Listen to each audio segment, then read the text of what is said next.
team is cold. Now that's what I call high quality H2O.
Hello everybody, welcome in today.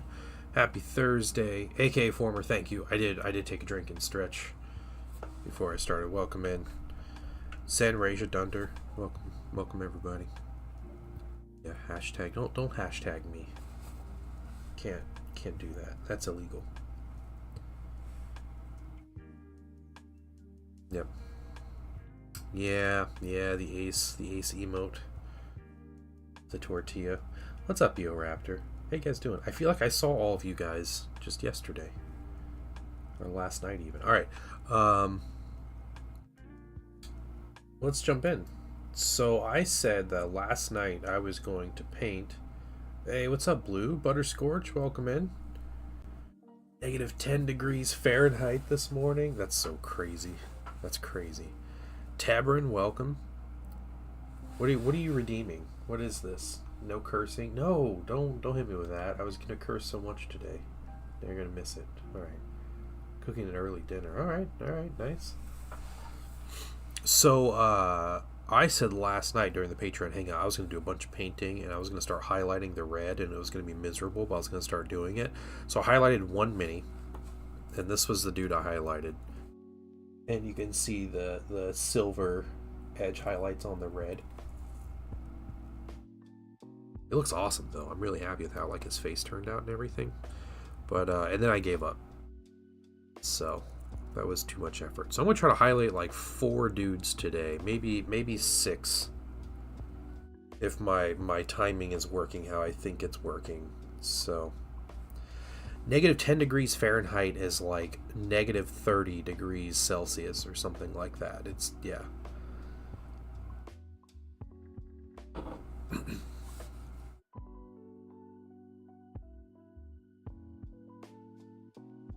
Demons are interesting. Some ways to get old flamers cheaper than new ones. Oh, yeah. Breachers can be ready for Zone Mortalis. That's the goal. The goal is for these Breachers to be ready by next Saturday.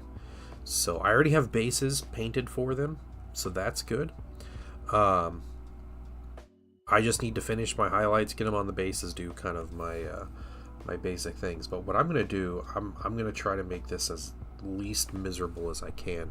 I'm gonna do all their shields first, and then we're gonna do this in stages because again, this is a very tedious process.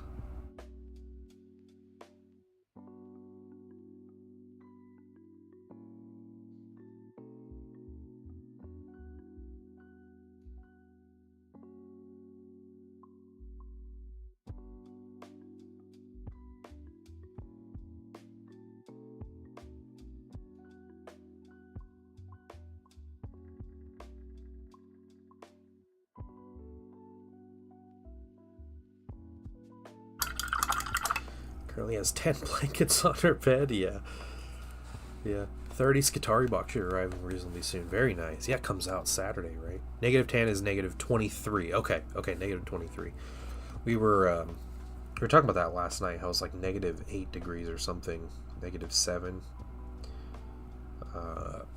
In Ohio not last night, the night before. If you torture a square base like that, they already don't get used a lot. Hey, the 20 mils don't get used at all, so this is they're temporaries. That's what they're there for.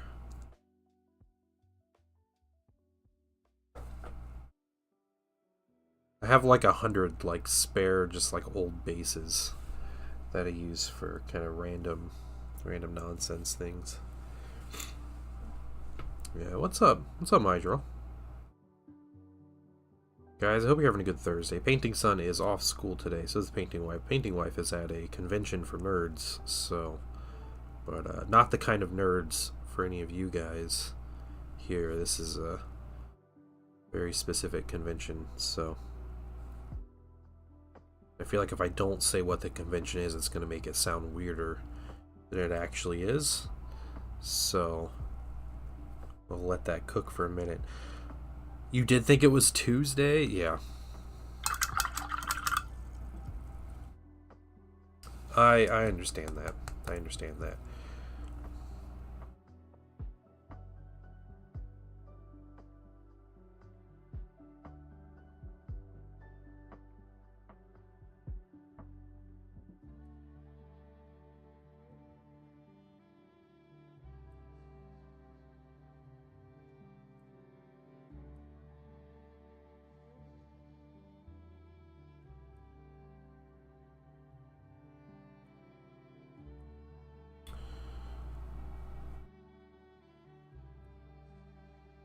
Oh yeah, just finding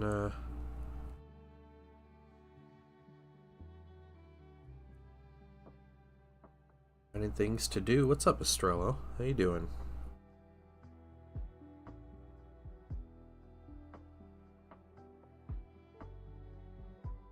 We are. I guarantee you, we're going to be spending all day doing some of these highlights, and we're not going to finish them. So. Or moving really well. We were happy with it. Nice. Very nice. Okay, just shields. Just shields for now.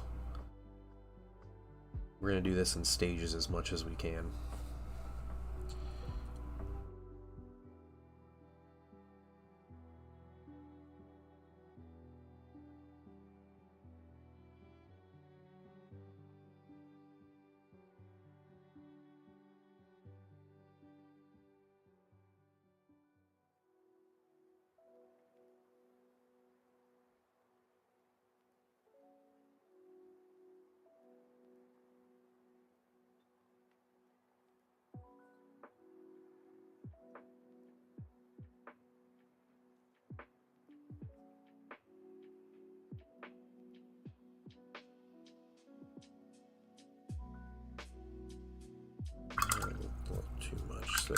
It's alright.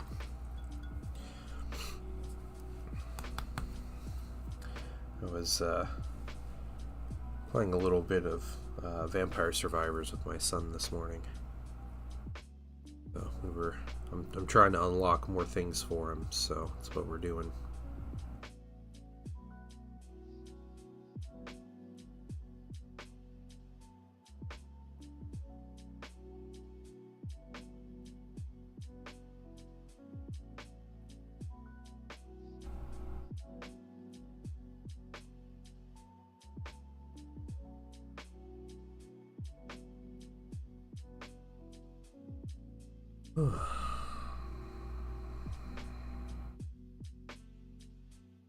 I just say I love the way you paint these Thousand Suns. No weathering, no damage, just pure parade ready, boys. Waiting to read books. Yeah. Thanks, man. I appreciate that. I feel like the silver highlight is like a bit of weathering on them. It's like leathering in a fashion, I guess, but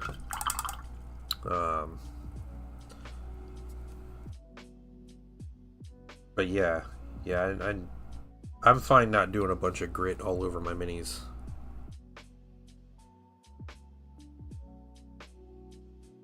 These dudes take long enough to paint as it is, so.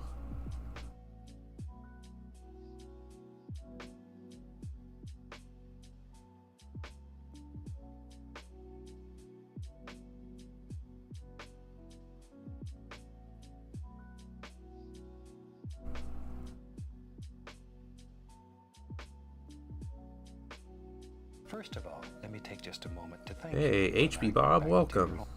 How are you doing? And thank you for the follow.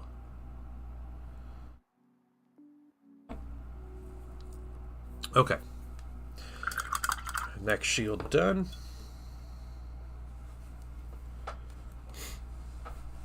Blue, the weathering happens as I play the minis on the board. It's like natural, you know, like greasy fingers touching them. That's what it's done. Tread and armature. Yeah.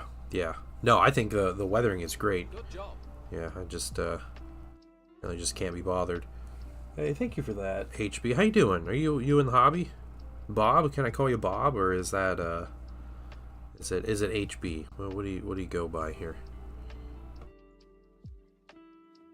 Dorito dust is weathering. Yeah, from the planet Frito-Lays or whatever. Like, it's rough stuff. It's a death world.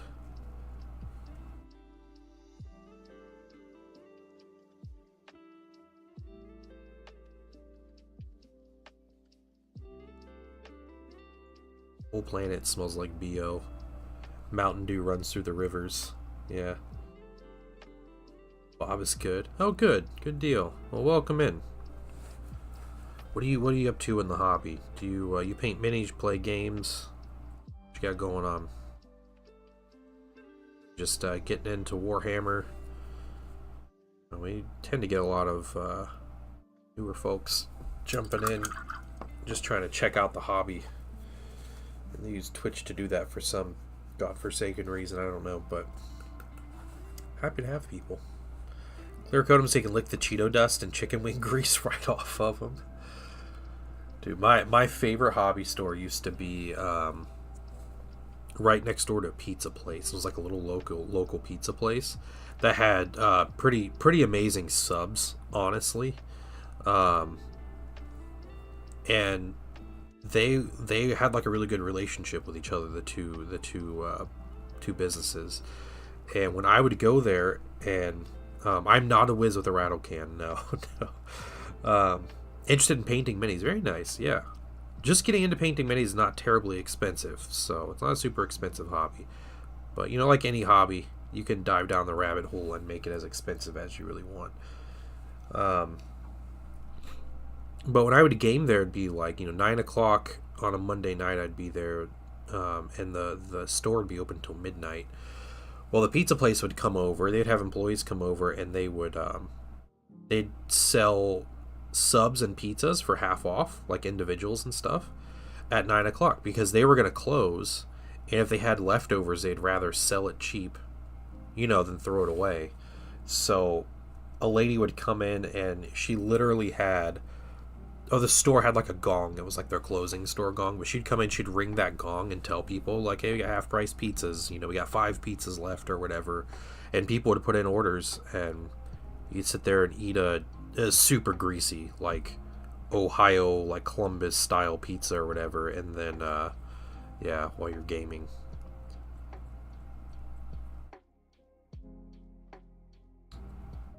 But that led to a rule for myself where other people don't touch my minis, especially at the game store. It also is not unusual just to walk in the store and in the back there's someone back there like eating a sub from next door. But I would order stuff there all the time when I was gaming there because it's really good. High levels of sodium permeate the air. Yeah. Fedoras are the fashion of choice on this planet.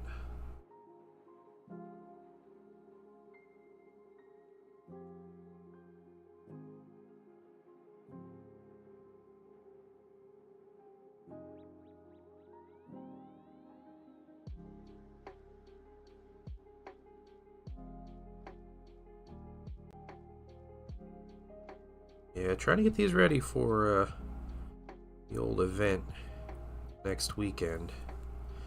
And I think I'm going to be teaching a learning game this weekend. So that'll be nice to game with somebody else. Hopefully get someone else into the into Heresy. Heresy's cool.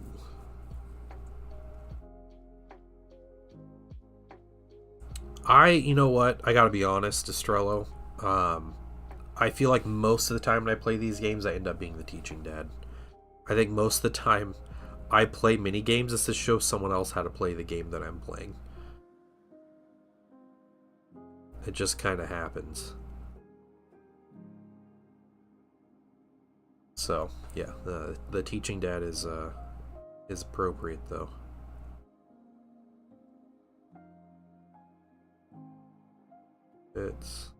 Bits here. Rinse that brush. The idea is not to make it perfect. It's good if it's inconsistent on this highlight because it looks more natural, but you still want it to look good. You don't want it to look like it's painted on, right?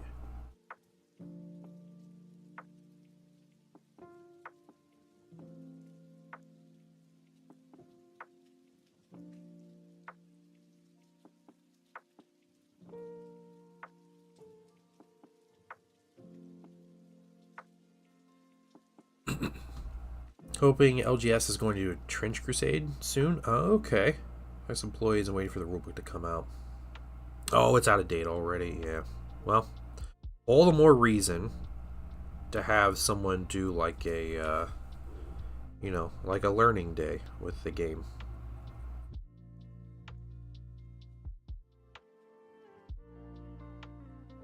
I've seen 2 people in the past week asking for learning games for Heresy in my local area. And, I scheduled a game with one of them. I haven't communicated with the other one, but I'm like, man, maybe I just need to do another like, learning day.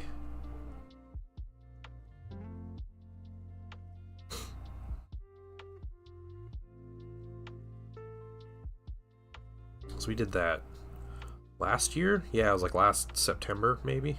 We did a learning day for Heresy. It was a blast. We had like 12 people show up.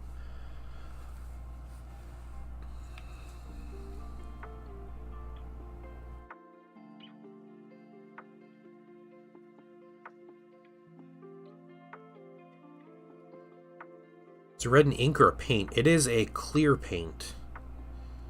It's AK Interactive Clear Red. And Archimedes, specifically, if you want to know my exact recipe on how I paint red, if you type in !red, the question is asked so often. And it's not a problem, but it's asked so often that people got tired of me, like, explaining my whole process, so we just made a command for it if you want to read it. But type !red and you can see like my actual red recipe. It's a lot. It's way too much. if I were to do this army over again, I would find something way simpler, which there are better products out now at this point than when I started this army 2 years ago, or almost 3 years ago.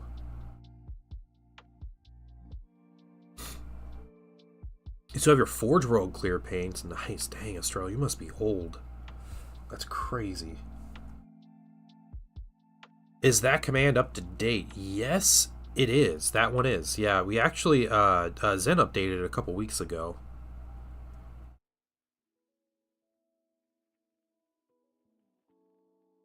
Yeah, I did change the type of red I use. But yeah, the red is really nice. It looks better in person too, but so what you have to understand though is like this is the red with a matte varnish over it. And the matte varnish is there so it's paintable. Because when you put a gloss varnish over something, it's really hard to paint like a normal acrylic paint over it. But also, I can't just like... I basically have to paint the whole mini red. So I can't just like avoid things and not cover it. And I have to cover it with the gloss varnish.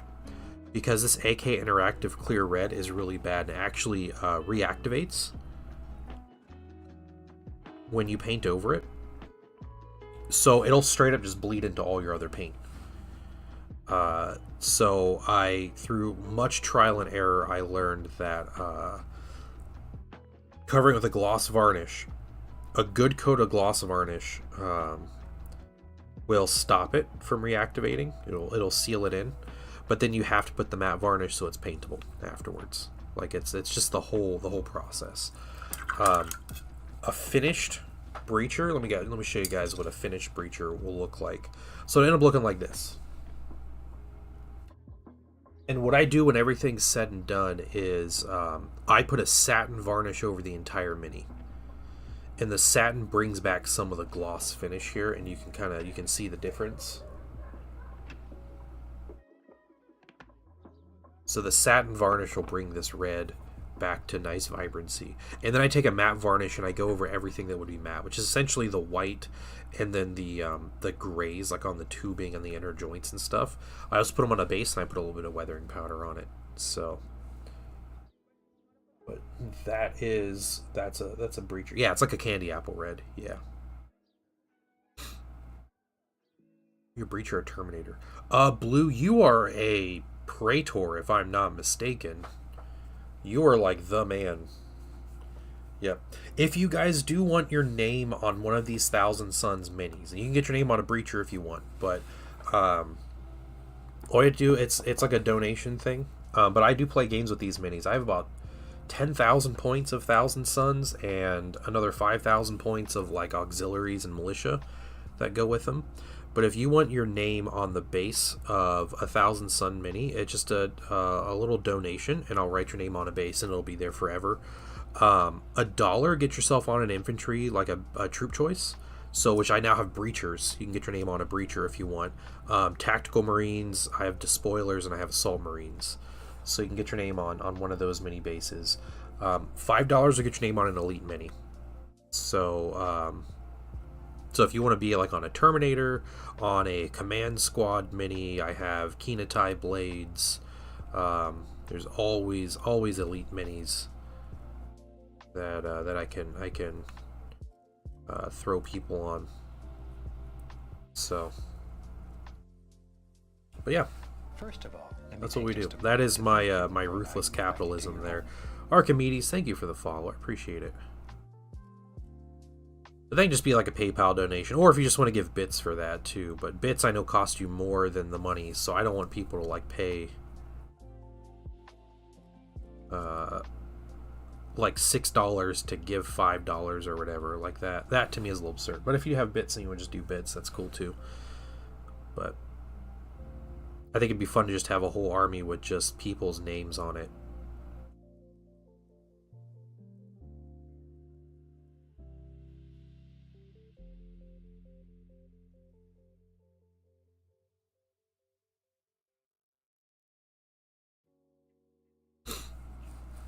And I do have tanks, and if you want to name a tank, this won't be your name, but you can come up with a name for a tank. Just like $10, and I'll name a tank. I have quite a few named tanks chilling, and you guys come up with the greatest names for tanks. I love the tank names that everybody comes up with, because they're all so different and like unique. It feels super real.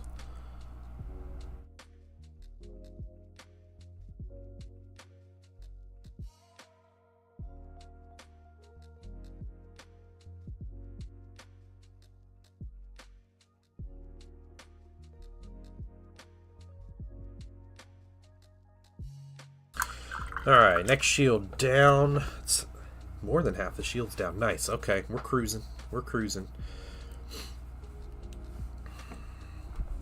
Yeah, I think my one Terminator squad might be completely full with names. There might be one more guy left in my Sekhmet squad, but the Gargant you printed has moved to the prep docket. The hard part is the surfacing and all the rivets. Yeah, that's fair. That's really cool though, Groovy. Welcome in.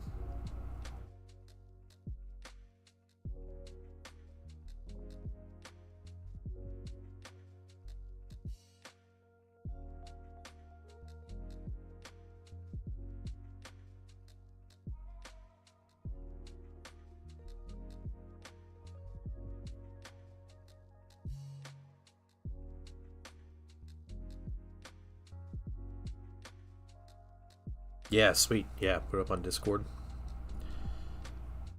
That's awesome. Archimedes, are you in the hobby? You paint minis? You play anything?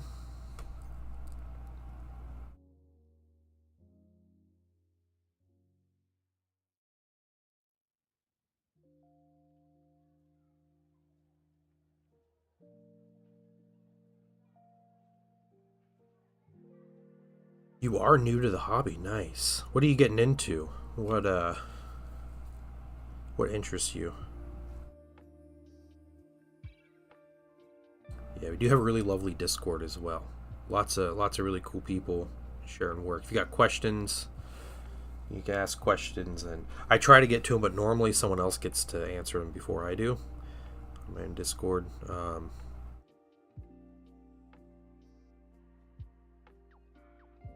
I'm a pretty terrible Discord admin, but it's everybody else that keeps it interesting. So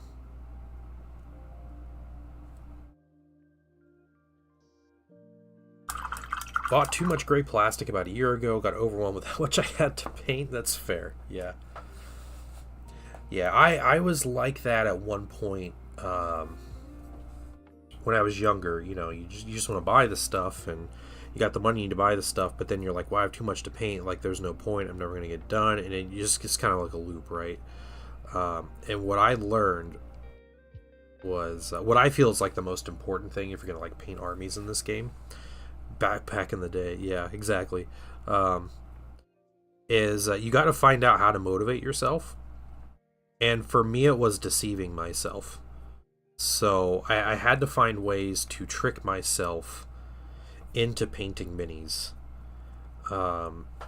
and so I would do all these little things where I made a rule where I don't buy something unless I paint something. If you have like a really big backlog, it's like for every 2 minis you paint, you can buy 1 mini, even if it's like you paint 2 small minis and buy a big mini, you know, like, but you need to do that, and you kind of bank, right? So you're like, well, you know, I want to paint 10 minis now, and then I can buy this box set of 5, you know, so you do that kind of thing.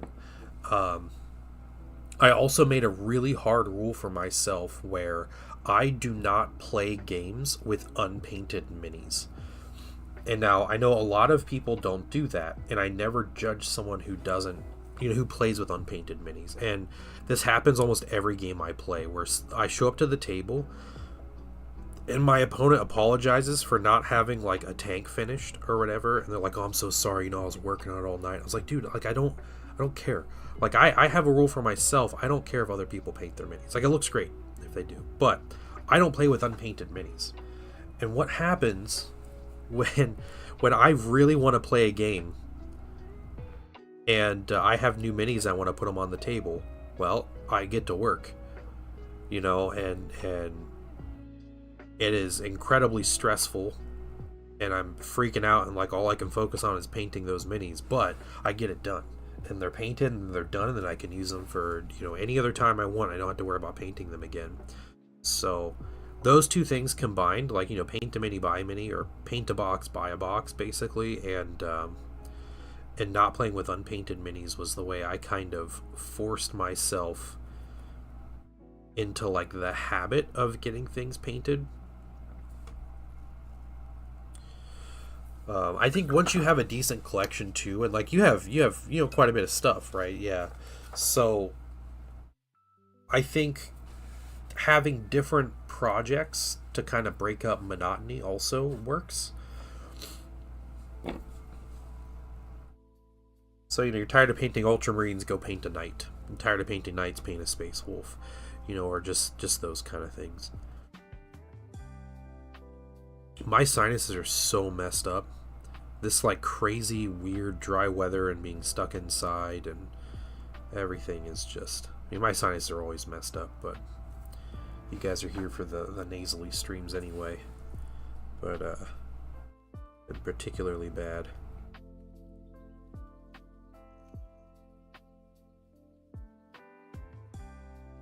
Today is Thursday. See, I keep thinking today's Wednesday. My girl comes in here and says it's Tuesday. It's freaking me out.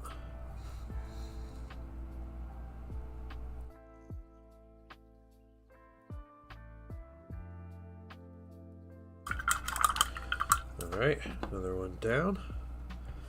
One of whips, yeah. Yeah, a little palette cleanser, yeah. Once I'm done with the new Antioch guys, I'm going to paint part of a Space Wolf Legion tactical squad. Very nice. Alright.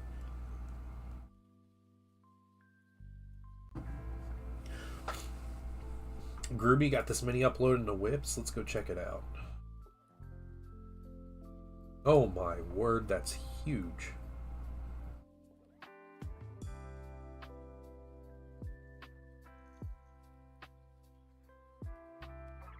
That mini is compensating for something, but also giant. It's so orky. That's great. That's a crazy print, dude. How much does that weigh? Right now I decided to get into Kill Team just to get playing faster. Typical me bought 4 Kill Teams, so I have to pick one to paint and get playing. Yeah. Yep. Archimedes.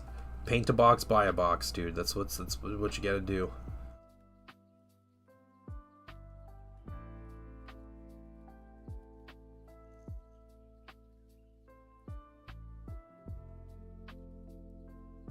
Begs to help it a tad less good. Yeah, that's fair. That's fair. Not saying it's that, phallic looking, but it's kind of implied by the placement, right? That just Orc Titan things in general are kind of like that, so.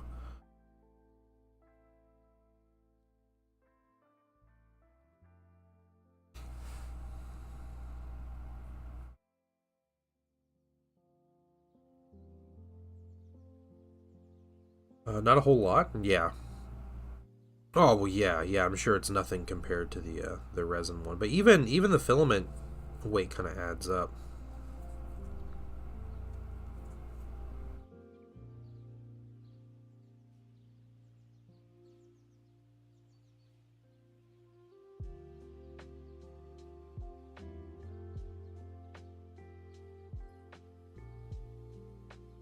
Four kilos, yeah. Yeah, that's pretty crazy for a print.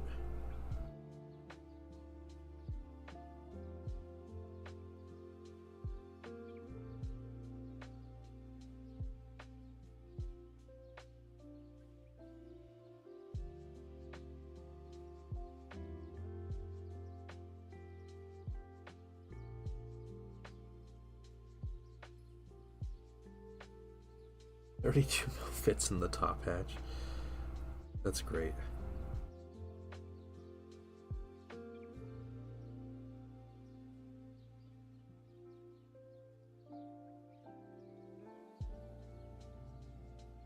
Oh, batch painting.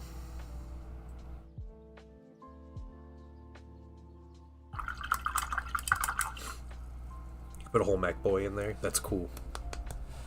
Yeah, see the mini up top. You got one.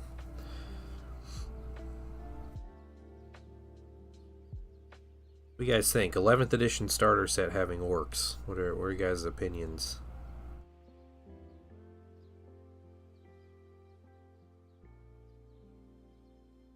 That yays or nays?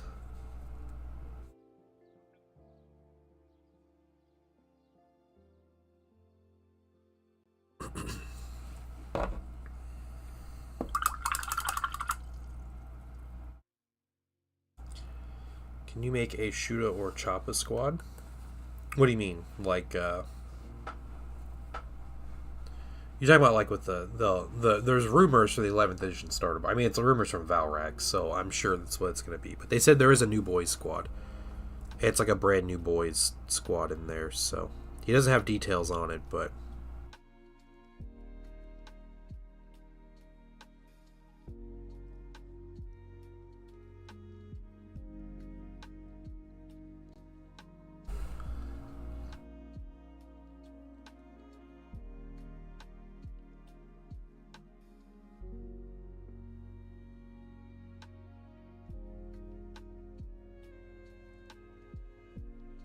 yeah.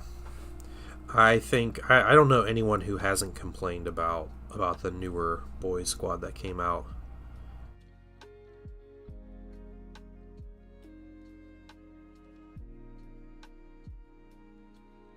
Orcs sound like fun to play, yeah.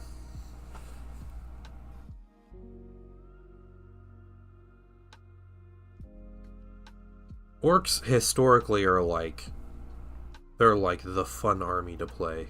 Like if you're kind of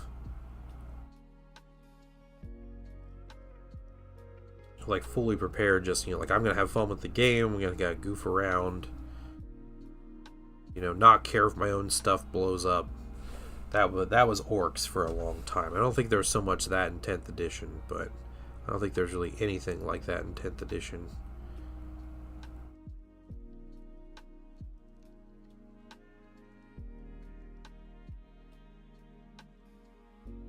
How many current orcs? Don't want to change anytime soon? Oh, okay. The golden era to get into an orc army was 5th edition. Because the starter set came with 20 orc boys. And they were all monopos, they were all choppas or whatever. They were like slugga boys, but you could find them on eBay for $5 for the 20 of them because that starter set was so cheap. And those minis were great.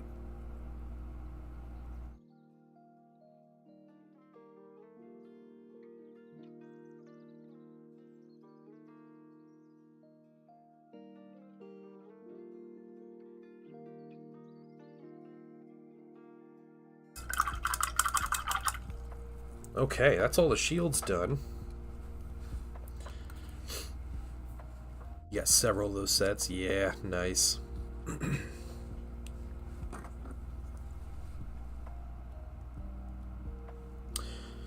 Okay, so this is the other sergeant I have, and I need to start doing highlights on other pieces. So I'm going to slowly break down these minis into individual bits and just start doing, like, I'll do shoulders and the heads, maybe, I think, as one pass.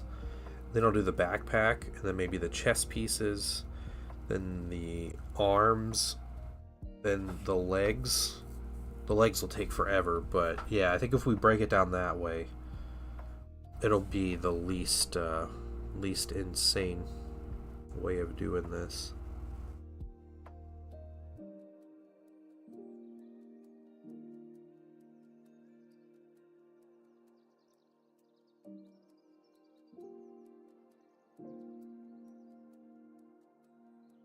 Top of that,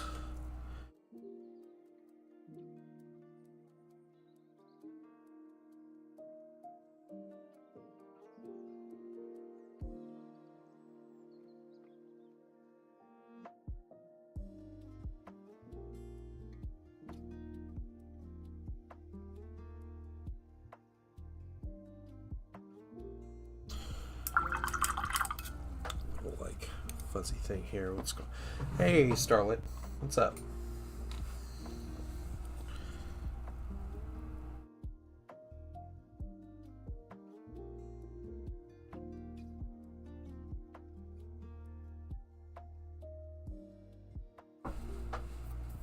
Okay. Don't know why it happens, but it does sometime. Okay.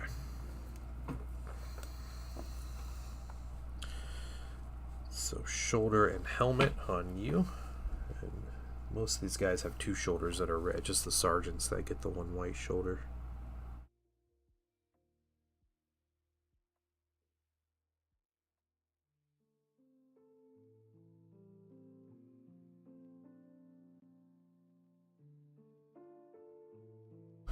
Working on Tau Hammerheads. Nice. Astartes 2. No, Astartes 2 has not come out yet. No.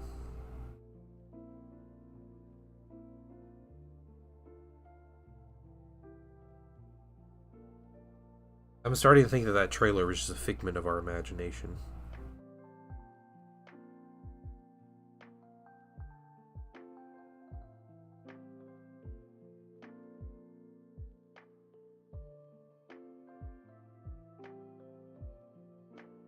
The dude that did that animation's like working on other stuff.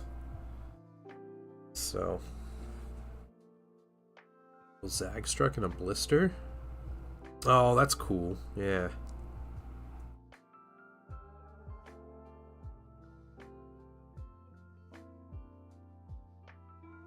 No. I mean, Warhammer Plus is worth getting if you want the official Army Builder app to hold all your codes. You don't even get like access to the books. You're just able to use their app, right? Or wait, or you can you use the app anyway? How does the app work? I don't remember, but yeah, if you want to watch literal several hours worth of content, then yeah, pay the $6. Buy it for 1 month. Watch everything in an afternoon that they have that's worth watching, and then just be done with it for the month. Like, that's basically what there is to do. I do honestly, I like the Hammer and Bolter series. I thought that was cool. But I'm also kind of a sucker for like anthologies and short stories and stuff. I like that kind of stuff.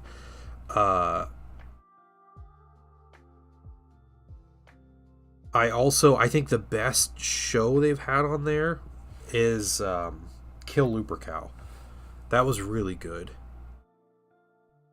With the Titans battling on Terra. That was a great show.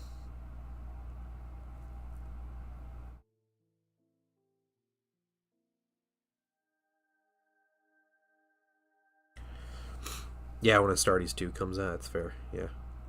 I mean, and according to GW, they're making money on it. You know, like it's successful. So, yeah, the Blood Angel series wasn't too bad.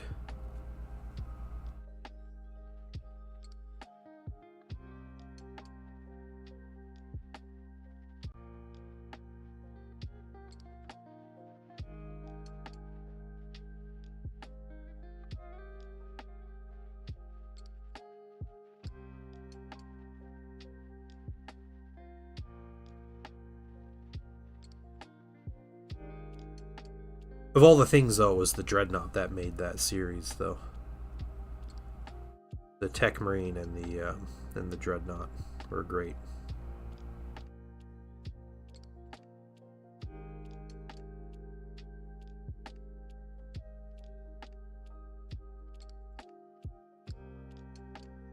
Yeah, the Tau show was pretty bad. Yeah.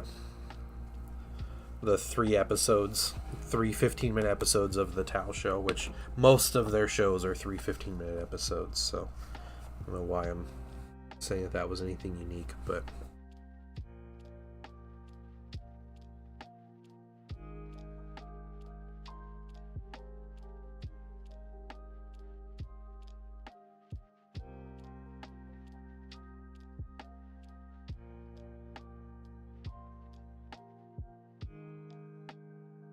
if I watched more things, that's the one time I watched a lot of, yeah. I mean, it's basically a YouTube channel they have that they charge people $6 a month to watch.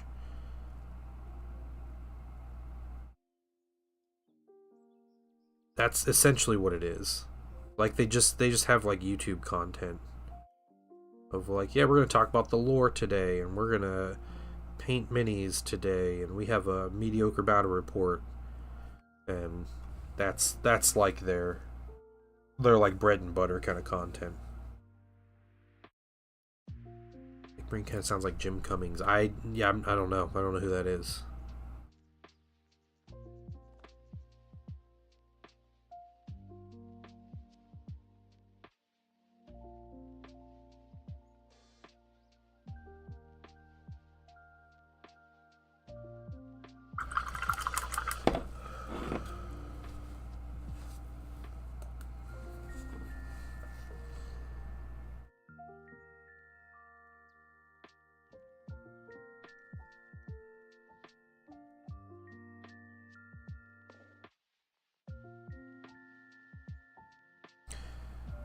Got me rules? About $1,000 worth of rules. Yeah.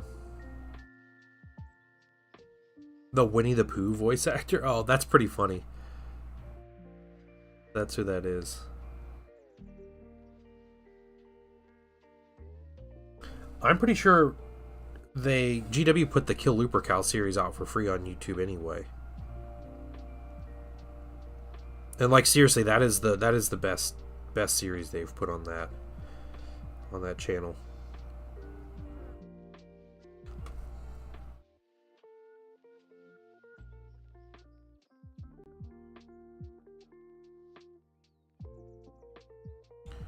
Tides is good. I don't think I've watched. Tides had the Custodies, right? The Custodies and the Sisters of Silence and stuff with the Tyranid invasion. I saw some clips of that one. I never saw the whole thing, but yeah, that could be a good one. The interview with the authors been better, more revealing. Yeah, access to all the old White Dwarf books and expanded lore stuff and more worth it than most things. Yeah. Okay. Yeah. If you get like old White Dwarves, yeah, that's true. That's a cool thing. Older White Dwarves are like some of the best like light reading that you can have.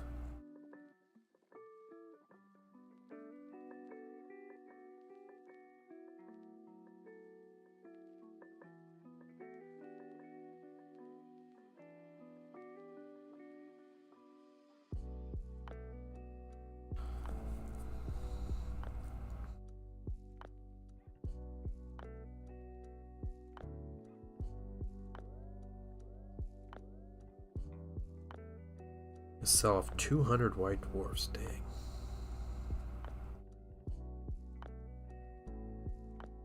I have like 50 or 60, something like that. Maybe closer to 50.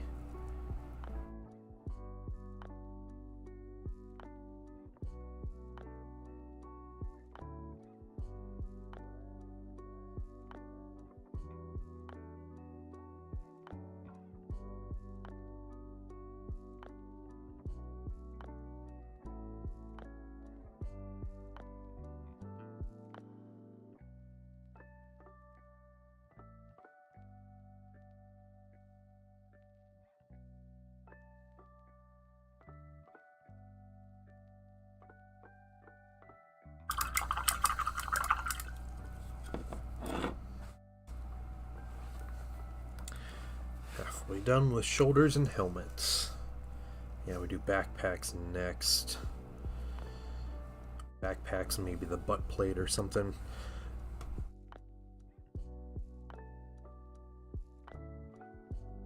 It's the segmented armor on the legs. Like you see all the different segments in the armor on the legs, and like I have to touch all of that with paint. It's just takes so much time.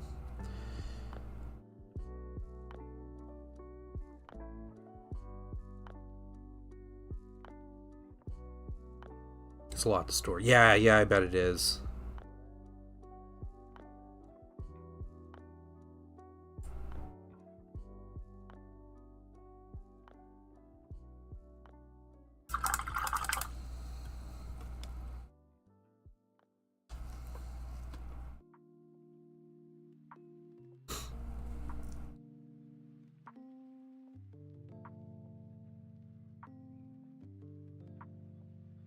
Did you guys see they had more Night Lords lore come out today?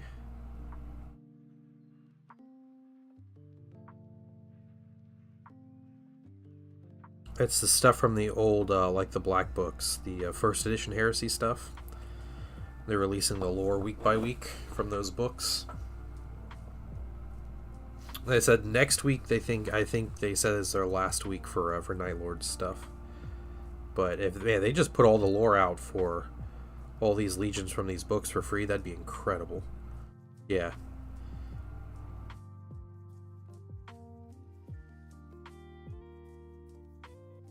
I do not own any of those books. If I owned any of them, it would be Inferno, but I know that's also the most expensive one. That's really the one that I would want.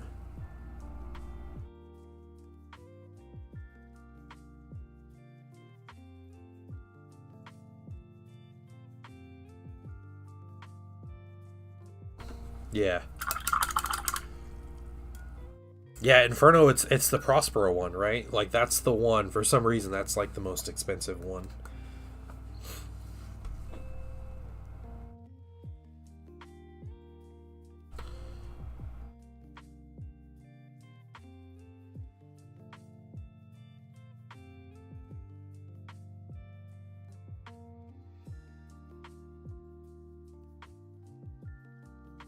Massacre, Retribution, Inferno. Nice, nice.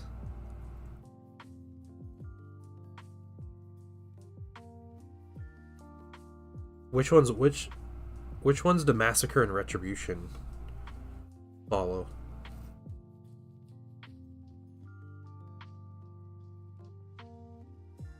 Yeah, getting all this lore for free though, even if GW's taking their time releasing it, it's so good.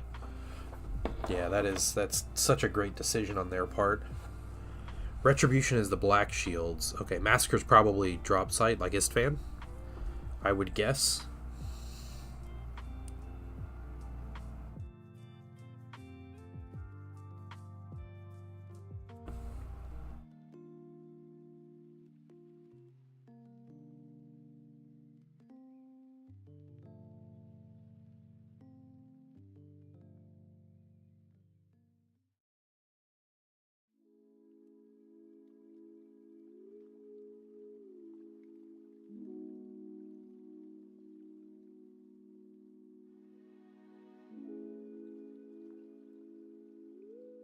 It's drop site, but not all the legions. Yeah, yeah.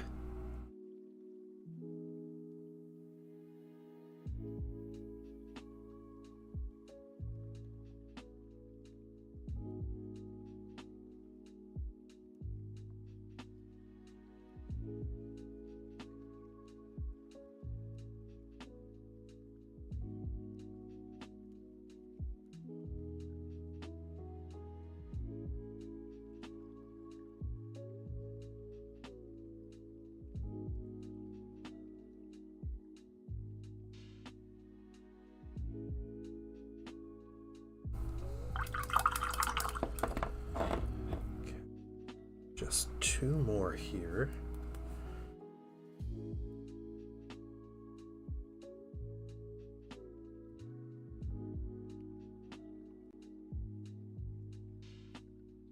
Extermination is Raven Guard, so you know I want that. Yeah, yeah.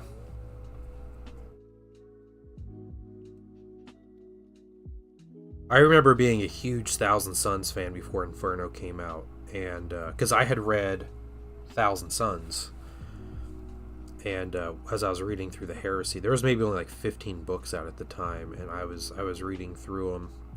And I got to Thousand Sons, like, yep, I was like, these are my dudes, you know, like a Pokemon player picking my favorite Pokemon. But I was like, this is my Legion. That was back in like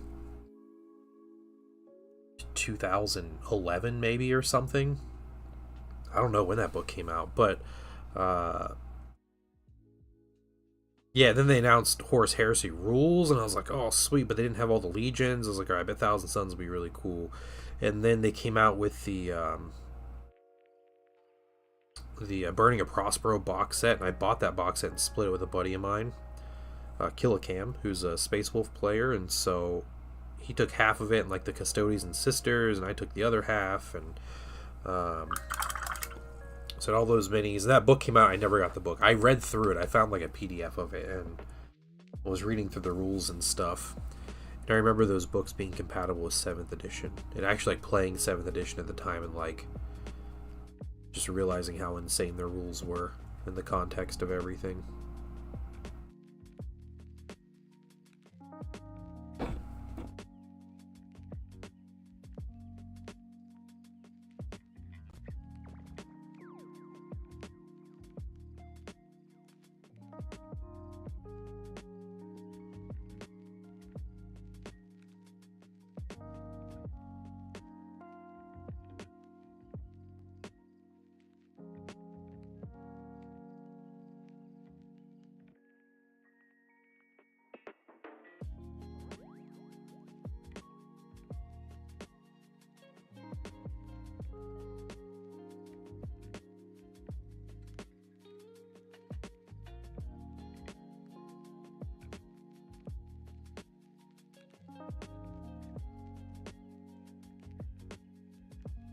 He said backpack next. Now let me look. Here's my finished dude. See if there's something I forgot on him. Yeah, there was something I forgot. I thought there was. Your inbox is finally clear. Nice.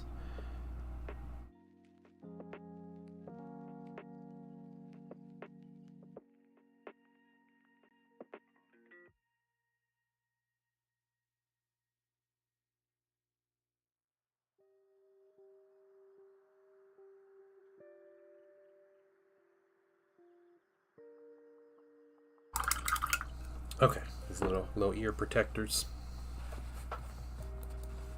This head is the head. It comes from the resin librarian console.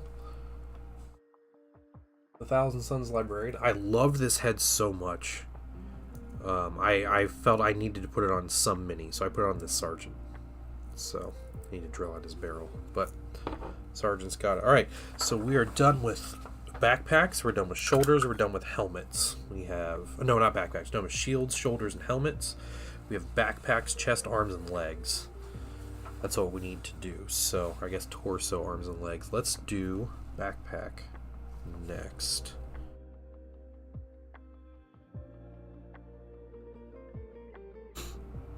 The hardest part of this, like angle piece.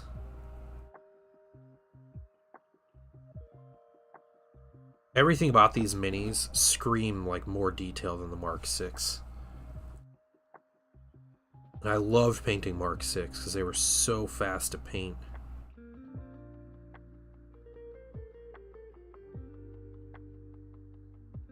And these guys, I feel like I spent almost as much time just highlighting the red on these minis as I did painting the Mark 6 Marines. I'm basically done with Mark 6s. There's two things I want to do with Mark 6 armor if I were to get more. You know, I'll get this like butt plate thing too. One would be, I want to make an inductii squad with Mark 6. And I have specific helmets and shoulder pads I wanted to print for him.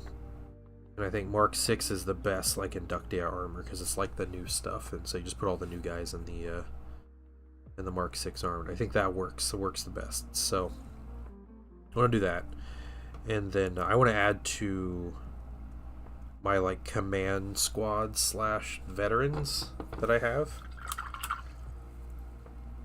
So I have some Mark 3 veterans, and I want to make some Mark 2 and some Mark 6 veterans. I just want to make them as the plastic sets come out. Then I'll eventually have like all the armor marks and armor marks, and I'll mix and match my veteran squad.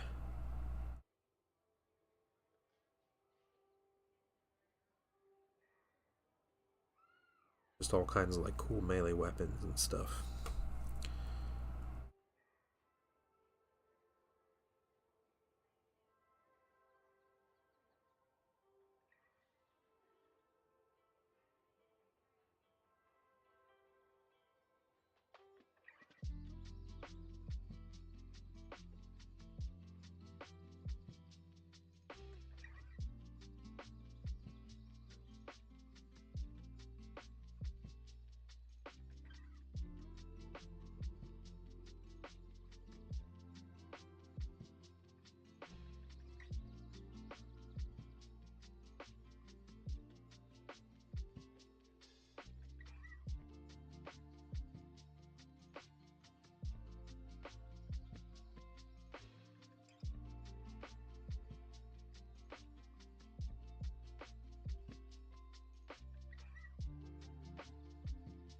Yeah, my army always feels like I'm just starting it. At 10,000 points painted, and I feel like I'm like I have like a good starter army. Is how I feel. I want to be able to field everything. I don't even have any drop pods. Like, how can I expect to own everything? I feel like I have very few tanks. I need some Predator tanks. Another thing. I want more Vindicators. I want that new Whirlwind that's coming out. That tank looks great.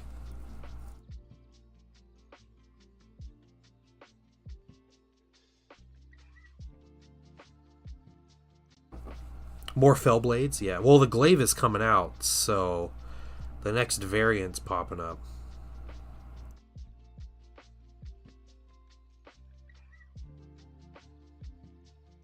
I would not turn down more Super Heavies, to be honest. Because they're cool. And that mini was a blast to paint and assemble and everything. Just all around a super fun time. It's a great kit.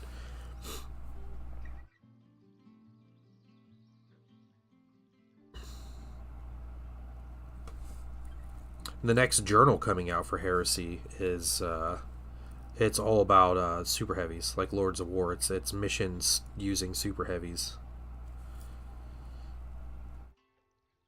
It's kind of the focus. So that'll be a fun one to get. Okay. Shoulders are going quick. That's good.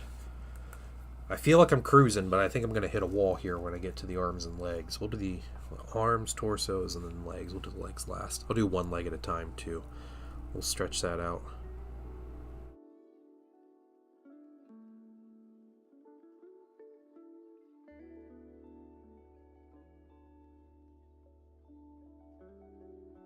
The one variant I would really want, it would have been my preferred one, even though Fellblade is great. Fellblade's super cool, but the variant I would want more than anything is called a Falchion, and it's a Titan killer Space Marine tank.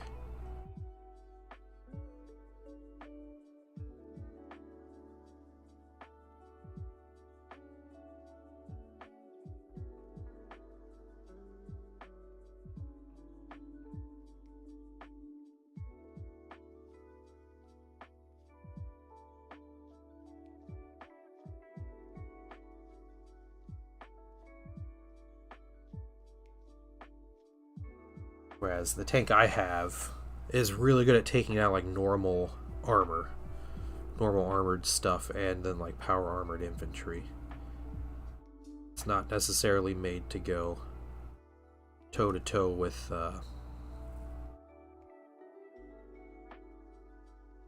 other super heavies or titans.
One thing I keep reminding myself when I paint minis, especially when it's like a struggle,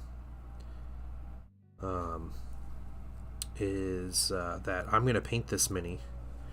I'm going to put this color on this mini, and then I never have to put that color in that mini again. Like, that step is done. So, for like all eternity, basically, unless you want to revisit it for some reason. So, like I'm doing this, and I know this particular highlight takes forever. It's really tedious. It's kind of a really boring step, but it looks really good. And I tell myself, like, well, I did all their shoulders, or their shoulders, yeah, and I did all their backpacks, and so I don't have to do that anymore. you know, I'm moving along, and eventually I keep moving. I'm going to have a fully painted Breacher squad, and it's going to look really cool, and it's going to go on my display shelf, and I'm going to play games with it, and yeah, it's gonna be great. And I want to paint them again. Which demons would you say look the best? Thank you. Yeah, I do. I tend to flip things upside down and stuff a bunch, but yeah, thank you for reminding me. Are you talking about like which chaos god has demons that look the best? I like Tzeentch demons. I think they're interesting because they're the most like nonsensical looking. That's what I think. Dunderstuff says no. Of course you do. Of course you do.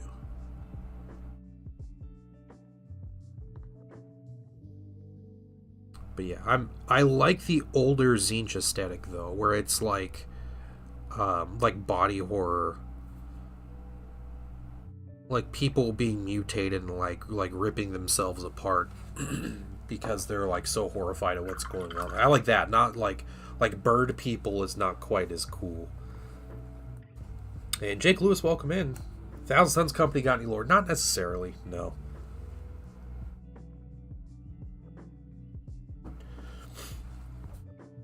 I think the most lore I have for them is they are modeled to be fighting on Prospero. So that's about it. Like I have bases and stuff. They're like desert kind of city vibe and everything, but I don't really have specific lore. I'm not much of like a person who writes stuff or comes up with stories. That's not my my area of creativity. And it's a thick line. I really enjoy the Heresy setting for what it is. And I don't particularly like to add to it too much. I don't mind, like, we're playing a battle in this, system that we made up and we're doing this as like a kind of a loreful thing. Like, that's cool, but you like the birdie look? That's fair, yeah. I don't know if you've ever seen the old, like, pink and blue horror minis, the metal ones, before the plastics came out. They are wild, and they are incredible looking. You get literally demons ripping themselves apart, and like that's how they multiply, is like just physically tearing themselves in half.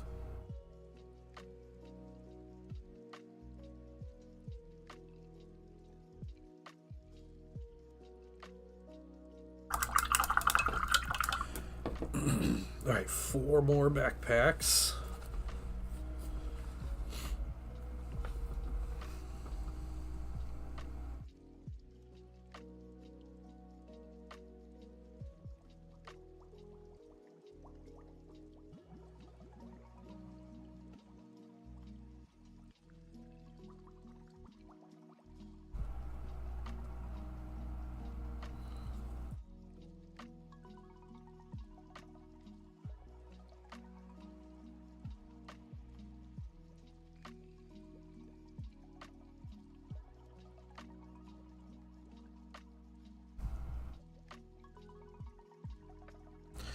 Even the best. I'm not even the best looking Nurgle demon? Oh, okay.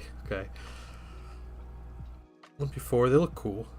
I like the beak look. Especially mixed with other things like the horns. Okay, yeah, that's fair. That's fair. Yeah, not my favorite, but people like different stuff. That's cool. I found someone 3D scanned those old Tzeentch demons, and I thought about using those as lesser demons. The old horrors.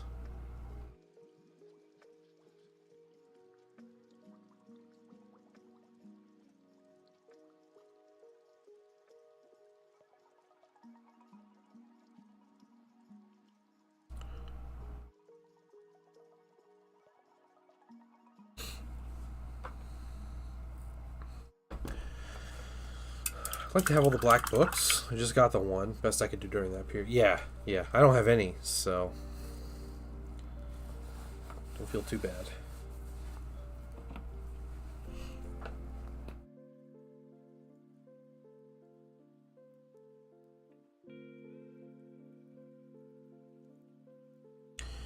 Painting Sun is chilling. He might come join us later.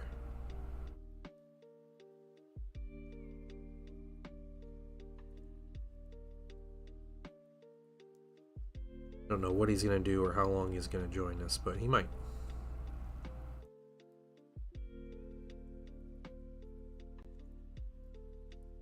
Yeah, the current Flamers look really good. Yeah, I like Flamers. Flamers definitely keep that aesthetic of like ridiculousness of Tzeentch.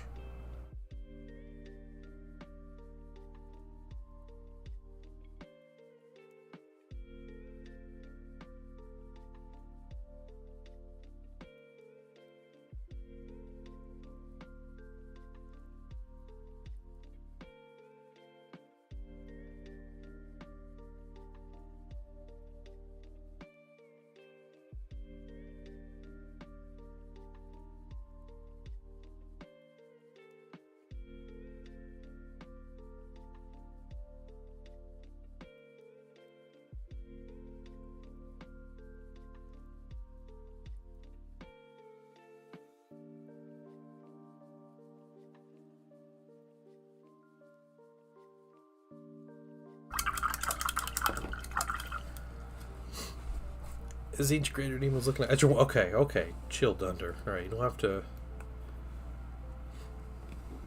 attack the Tzeentch that bad.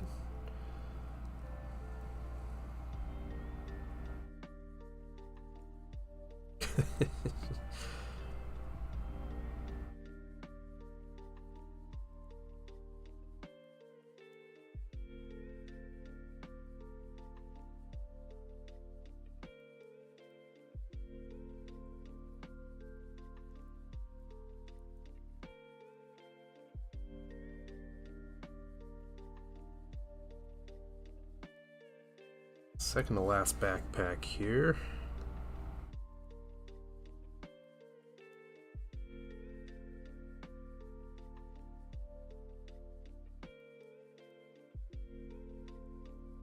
It's my Grey Knight's army. I might do Astra Militarum. Oh, cool. Alright.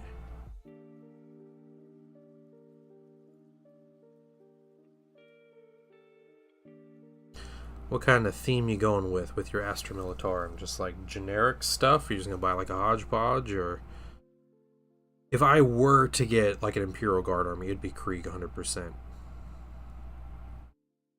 Like just all Krieg. I don't care about the Nucadians at all.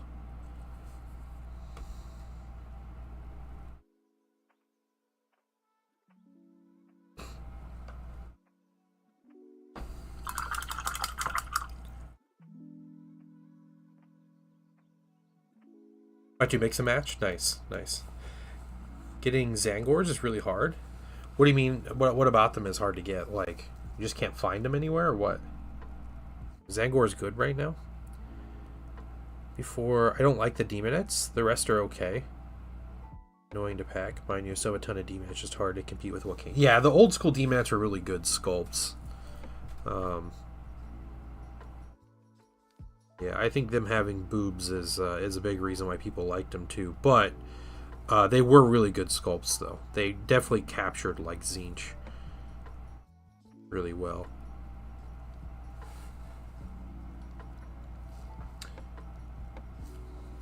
Wait, Night Trapper, you complain they don't have Zangors in the bundle boxes? That was like a meme for years with Thousand Suns players that they put too many Zangors in all their boxes. Now they don't have them. Got people upset. Guess you can't please everybody. I like the Zangor minis though. They're cool. I'm glad they get their uses.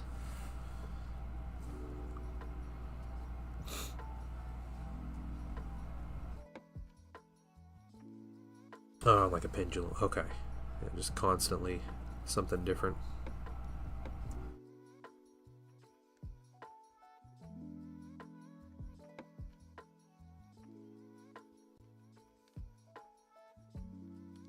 Okay, we got the shoulders. So we have... We need the knees and toes now. We have the head, shoulders, backpack, and shields. So we have done 48 bucks on eBay, which would be fine for something like Rubrics, but it's 10 Zangors. Yeah, yeah. Yeah, that's fair. And if you don't have the bundle boxes, you're just kind of out of luck, right? Because they used to be like a dime a dozen.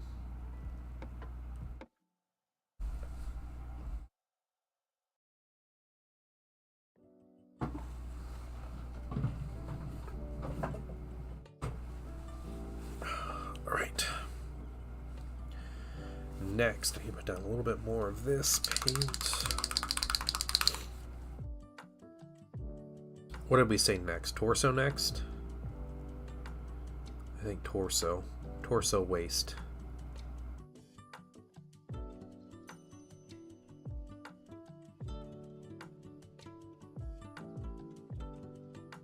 It also means the neck, like the back collar on their neck.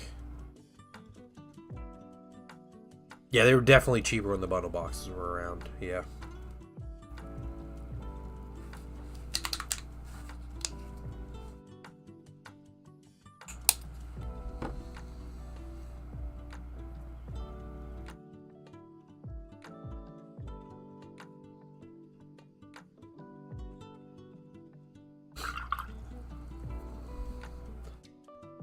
Zangor complaint was that in AOS, and I have them for both. The weapon restrictions were like 2/10. Can have this, 1/10 can have this, and one can have this, but 3/20s can. Oh, weird. Yeah. Okay, yeah, working on demons while you wait for Zangors. That's fair.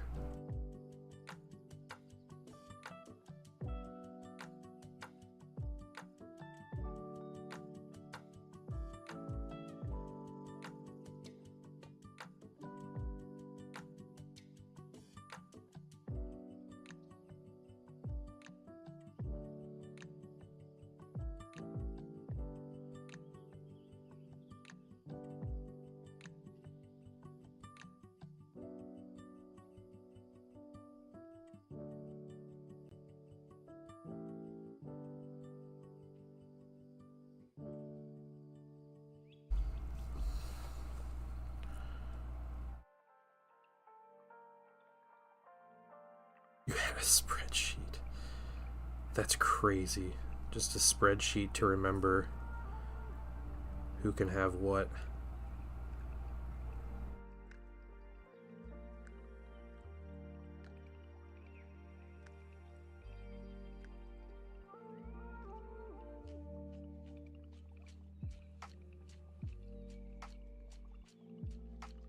That is too much.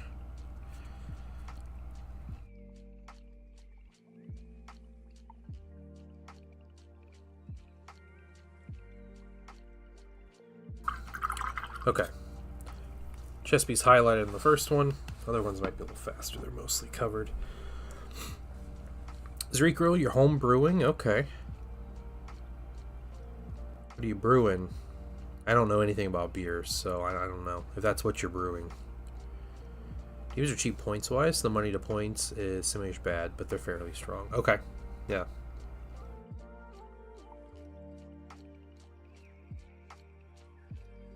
You don't have to field them with like pistols and stuff in 40k though, do you? So you could just give them their weapons. They kind of just work because they just have like Zangor weapons, don't they? In 40k or something. Oh, I'm making Crusade rules for Heresy. Oh, very nice. Okay, that's cool.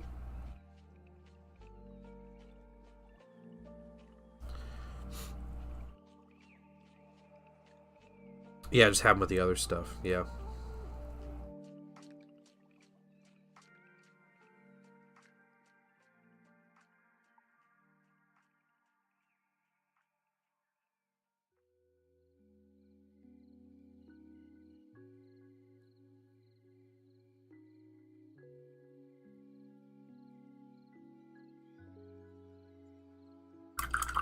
Okay, I need his neck.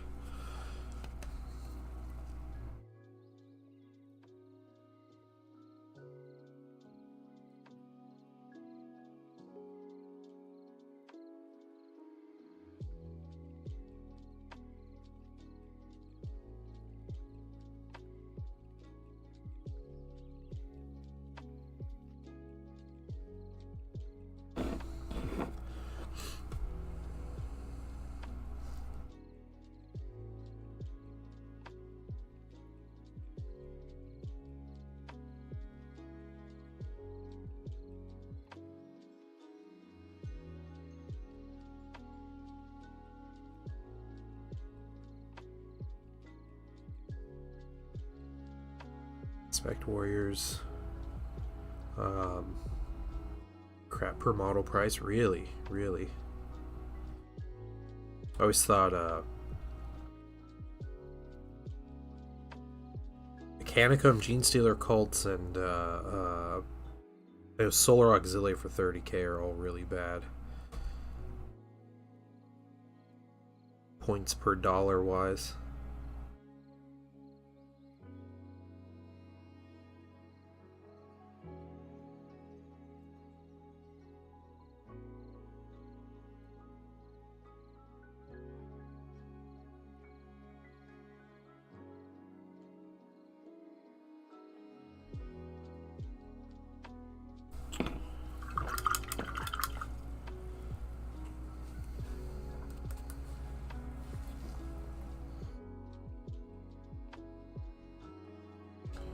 For Solar Rocks, I don't know what they are in 3rd edition, but the Light Sentinels that Solar Rocks can get, they are $60 for 2.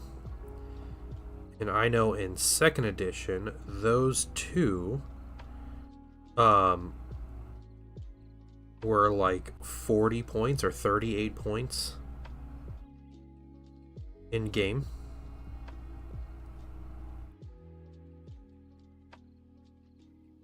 So you make more than $1 per point in game. You can have units of like 9 of them too. They may have gotten just a little bit more expensive, but also, or maybe they got cheaper. I don't remember, but they also come in one of the combat force, so it's you basically get them for free when you buy the combat force. So that's not quite as bad, and their combat force is a very spammable one. Like you want to buy multiples of that. I didn't get this guy's helmet apparently.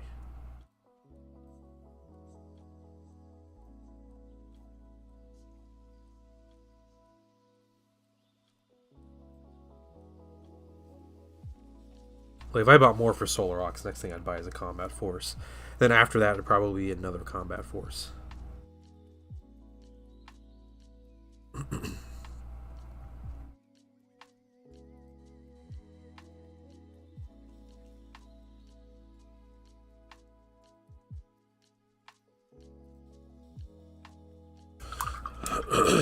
Alright. Yep, the AdMech Dragoons. Yeah.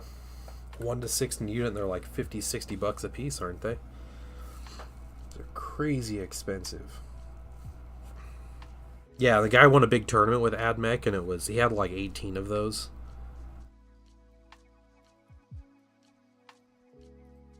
$65, yeah. I remember when those came out, they were like $50, and everybody's like, there's no way. There's just one of these for $50.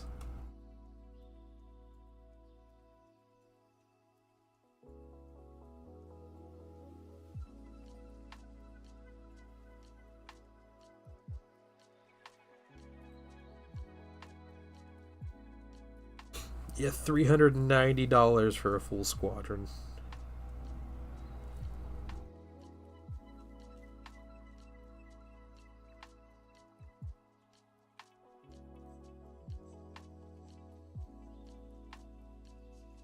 Absurd.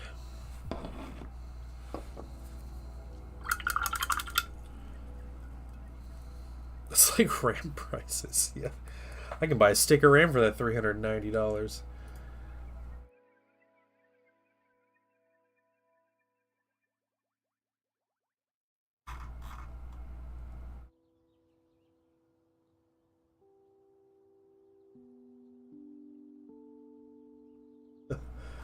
What in the world? Hold on.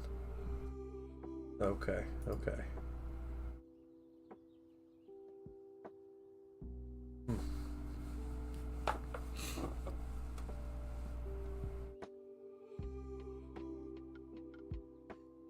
Maybe reasonable for a dread. Yeah. If you have like a dreadnought and it's priced accordingly, but when it's like a 40-point mini or whatever it is, that's not okay.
get the colors on these.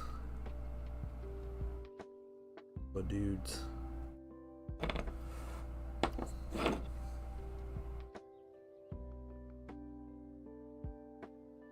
That's hard to not want to print. Yeah, exactly.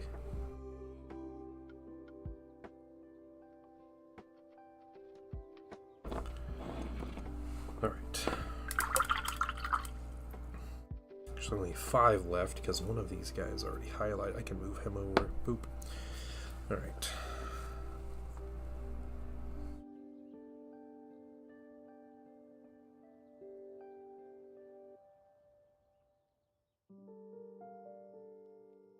We're doing all the easier to highlight things first, but I feel like I'm making really good progress. And I'm happy about that.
After this, we have gold and silver to highlight. We have transfers to put on. We have a little bit of weathering to do, and then it's varnish time. So the gold's pretty quick to highlight, just one color.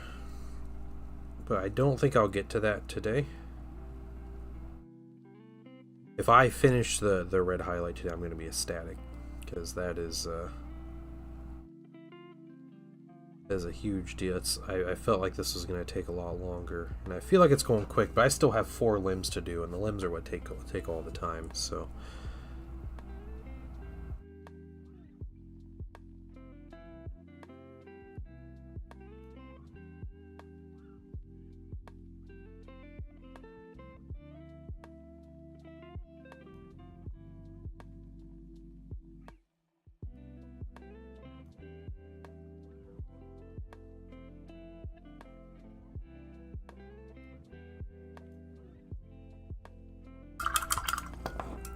where is the price adjustment passed? Yeah.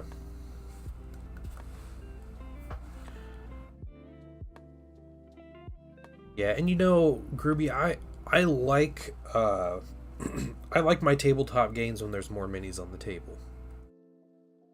Um, to me, it feels more like an army, which makes sense. You know, I like having big armies fighting. You know, if you don't want big armies, you want a small game. You know, you play kill team or just less points, I guess, right? You can adjust it. But I like it when the game is meant to have a lot of minis on the table.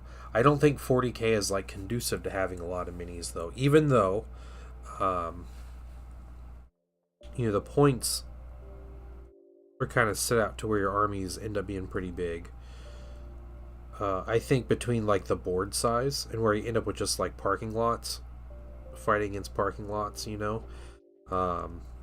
And then yeah, the prices for minis when you're paying more than $1 per point to put on the battlefield, like that's not conducive to having large armies.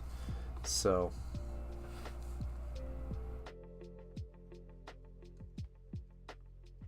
I like me a good mass battle game. Even something like Legion Imperialis is super expensive. Game takes a lot of money to field something. Alright. Torsos are done. It means we are on to limbs, and I think we're going to do a leg first.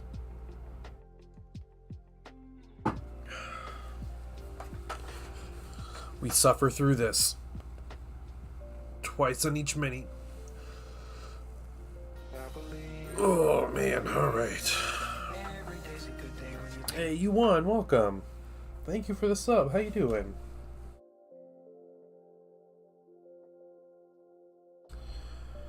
There we go. It's we're gonna do this leg, then we're gonna do an arm, we're gonna do another leg, another arm. That's how this is gonna work.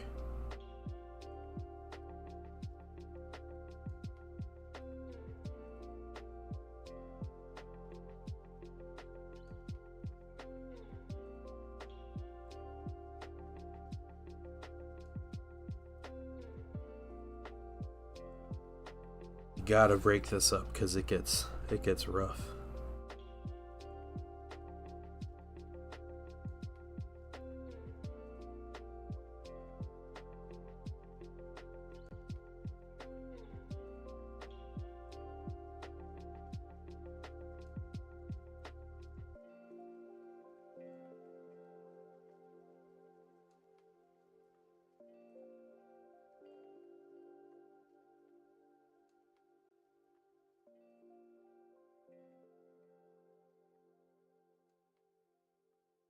Or, you know, maybe it's not, like, too bad.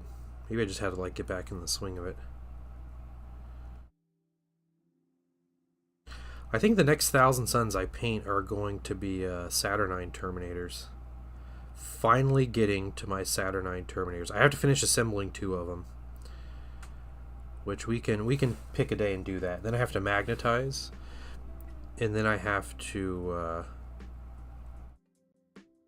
like base coat them and everything, but okay, dang, that wasn't too bad at all. Maybe I just do the other leg.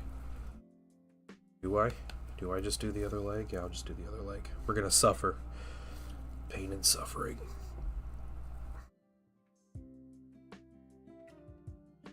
This is one of my tips for batch painting, and I feel like I've mentioned this quite a bit recently, but if you're gonna batch paint, the best way to do it, in my opinion, is you take all your minis that you're going to batch paint. So if it's 20, 30 minis, get all of them together, get all of them, you know, primed and ready to go.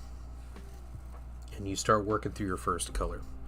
Now, normally people, like when you batch paint, you commit to batch painting, and I get that. But what you do is you go until you can't tolerate it anymore on that color, whether it's first color, second color, third color, whatever it is. You go through your colors and you're like, man, this is horrible. I literally cannot make myself do that anymore. And what you do, you switch colors. So you go to your next color and you pick up, you start from a mini that already has the previous color on it, and you start painting. And you go through every mini that has, you know, that from the color before that you can paint on the next color, and you paint on the next color, and then you keep going.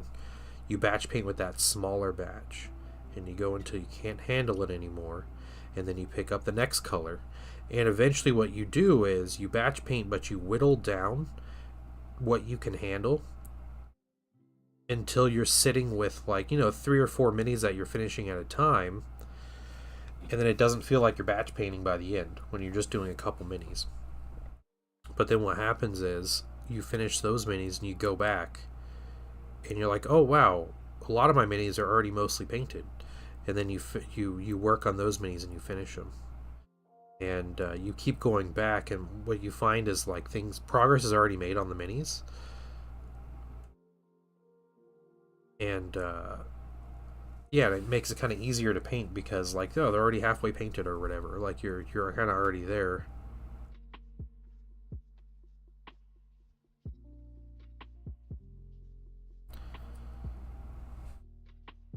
So, in my opinion, it's a nice way of going about batch painting. Just go until you can't handle it. Well, we did the legs on this guy, so we'll just have arms to do on him. So let's get the next guy.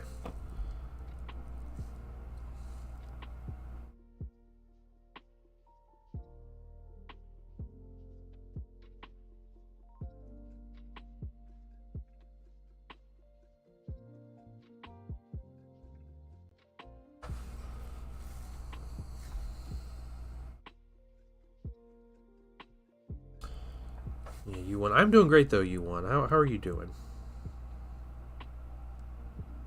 Oh, your message there with your subscriber message.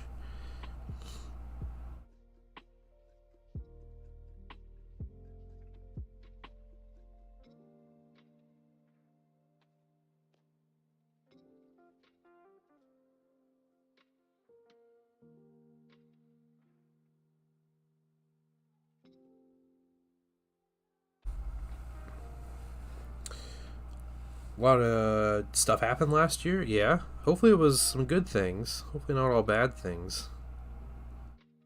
The 2025 was definitely a year, right? Like,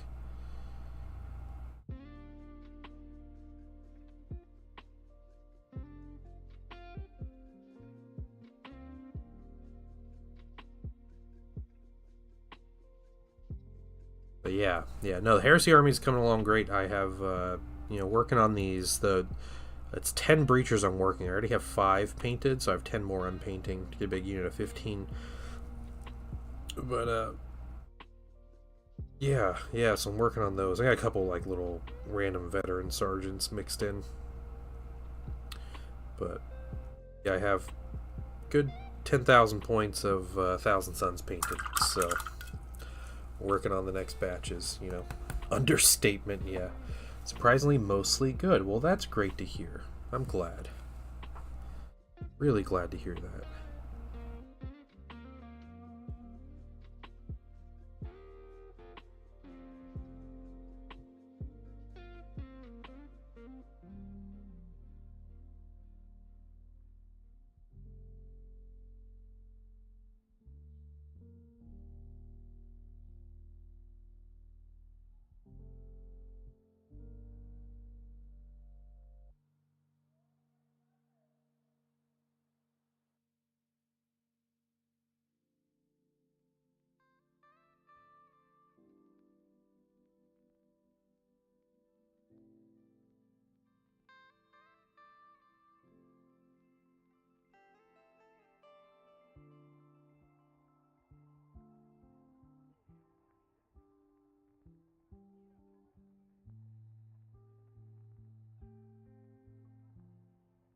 What's some of your good news, you won? Tell us about something good that happened in 2025. Question: you wouldn't know that has files for Battlefleet Gothic stuff. Are you talking about, like, STL files? If you're talking STLs, I know there are some creators. I don't know if they still have stuff up, but I can't remember their specific names. But you can definitely look up. There are people that have made Battlefleet Gothic ships in STL for 3D print. I just don't remember who.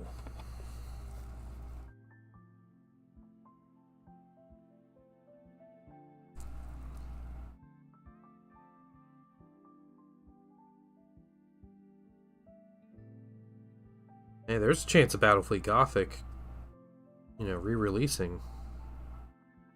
UW putting it out again. If they re-release it, it's going to be heresy, though. You better believe it.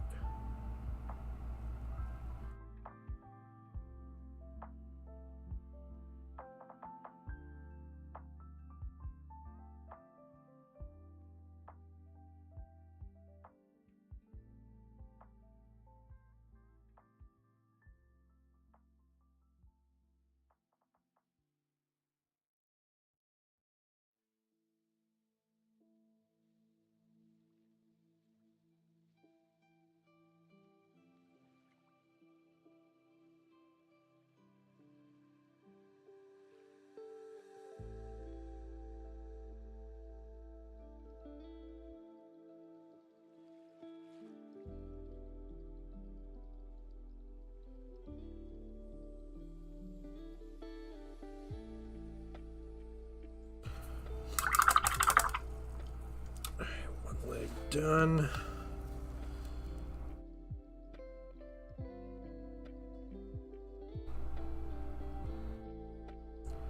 I am actually surprised I have this much done on this highlight today. So I'm already really happy with progress today. Thanks, you guys. Much. My now girlfriend, a lot of issues started 2024, got fixed in my favor. The STLs, me and a friend wanted to get in a Grand Campaign style game with Battlefleet Gothic. Yeah, you can find them. I'm not sure the creators that make them though. But yes, I have seen them and may have downloaded a few. I've never printed them, but I know people that do print them and keep them and everything. So they're out there. Just go to the purple site, look it up. You got to be creative with your searches.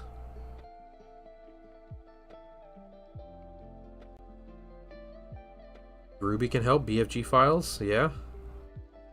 Groovy is a 3D printing machine, so.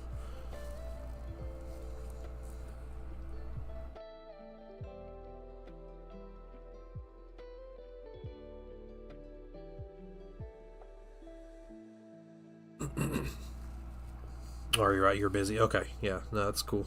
Well, I mean, if you guys are able to connect and get you one of those files, that would be really cool. Or whatever we're able to do, it'd be really nice. More people into the classic specialist games.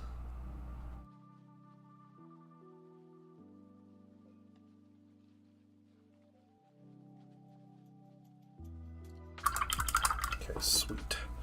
That is 4 of the legs done of 12. So we're 1/3 of the way. This guy, I got to break it up to myself.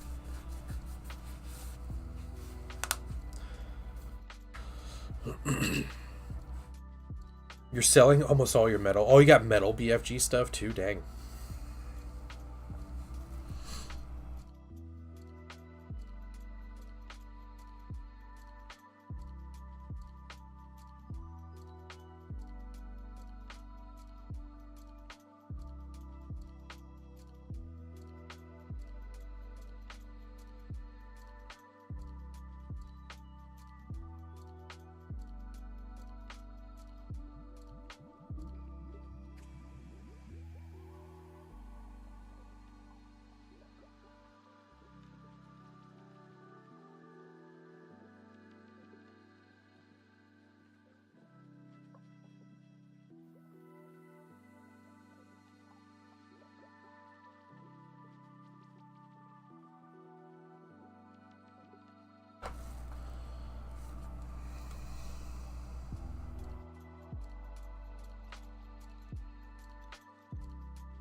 You can, yeah, yeah.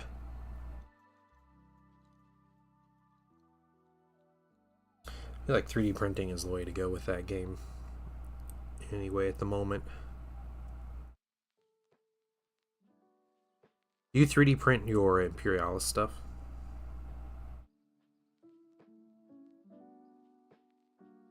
It's probably what I would do if I got into it. As much as I like the plastic minis that they have.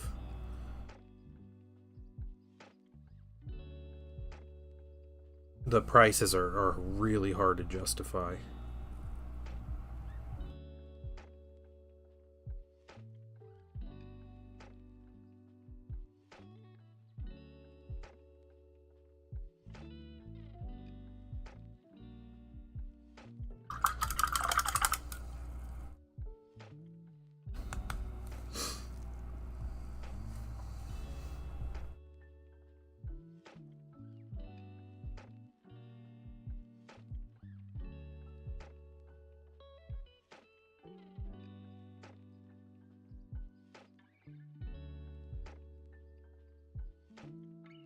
So it's a $3+ battleship. Yeah, exactly, yeah.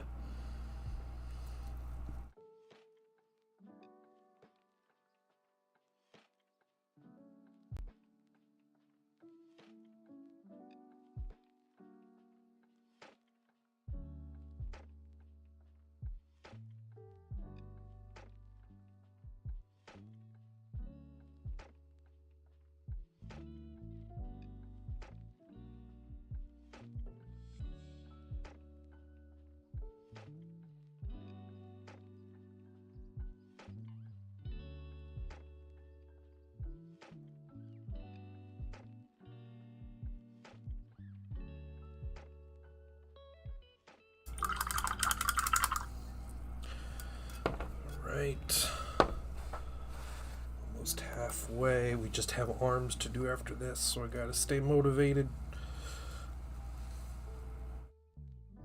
Alright.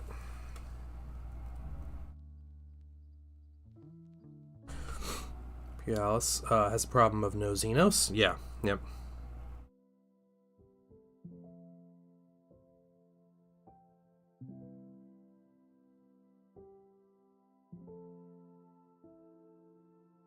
Someone's calling. Oh, hold on. What I think it is? No.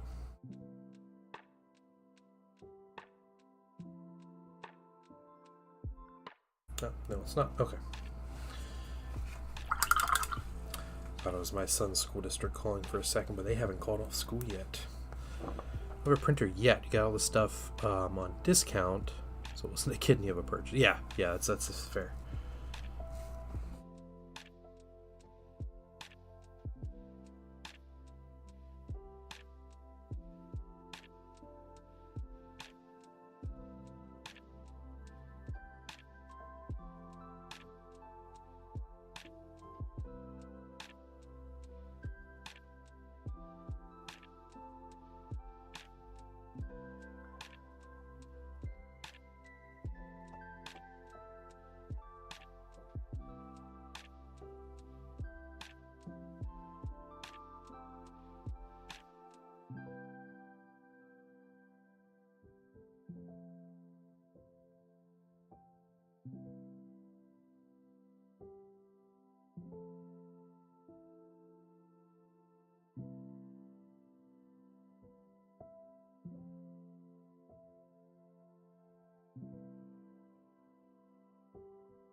I have nothing to do at work. What do you now? Now you paint. What'd you do? You brought stuff to paint to work, right? Sure you did.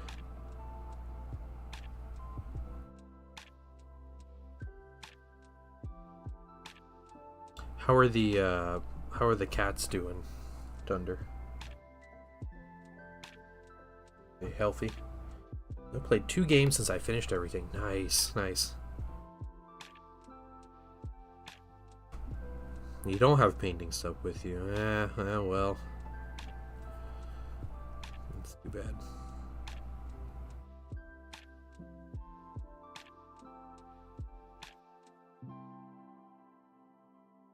Seemed fine last night. Good. Good.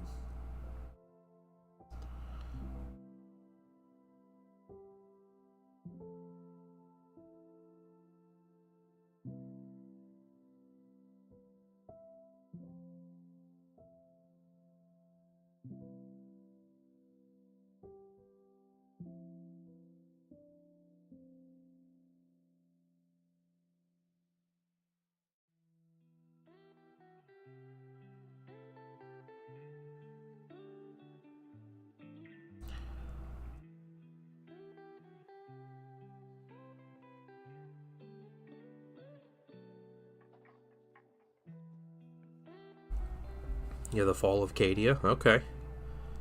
That's something to do.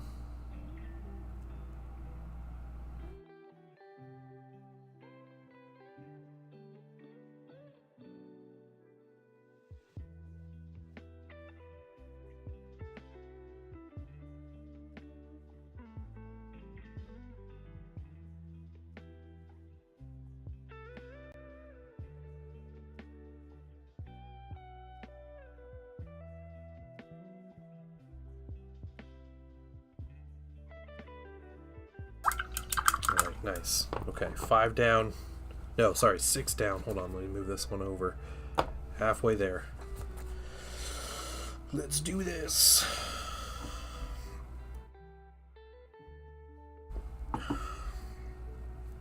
Then it's just the arms.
Good job. Hey, thank you. Thank you for the compliment, Dunder.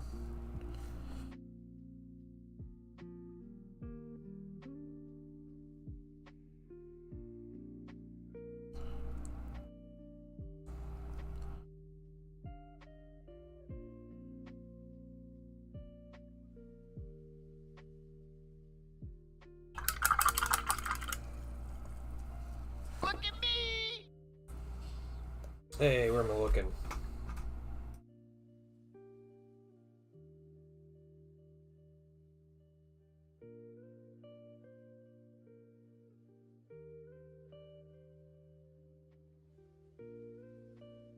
Oh, it's the Titans. Oh, that's cool. What Titan Legion is that? There's a guy in our local group has a full-size Warlord Titan, and he painted that like same color scheme.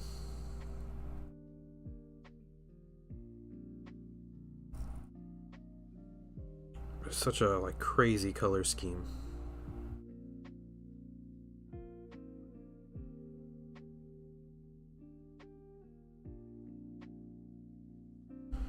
Solaria, okay. Are they traitor or loyalist? They're loyalist, aren't they?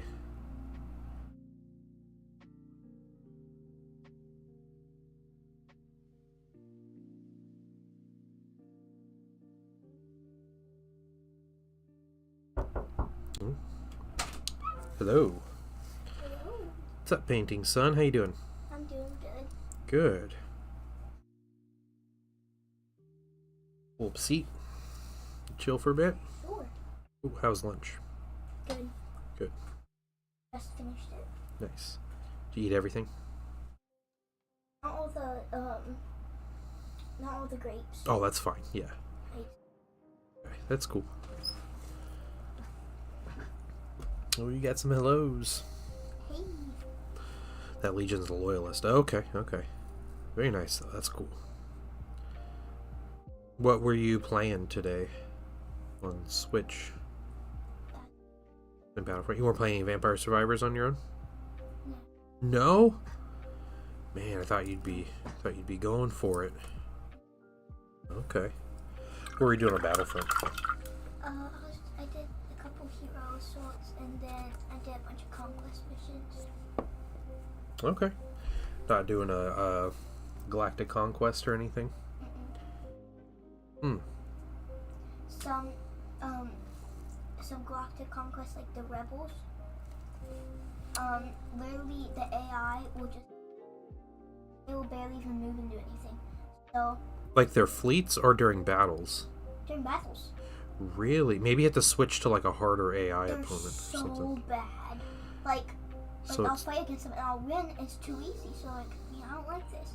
Then I'm playing as them, and they're terrible. I'm like the only one getting kills. so it's the Empire that doesn't do anything, or the Rebels. it's the rebels that don't do Rebels. The anything. best one is probably Empire or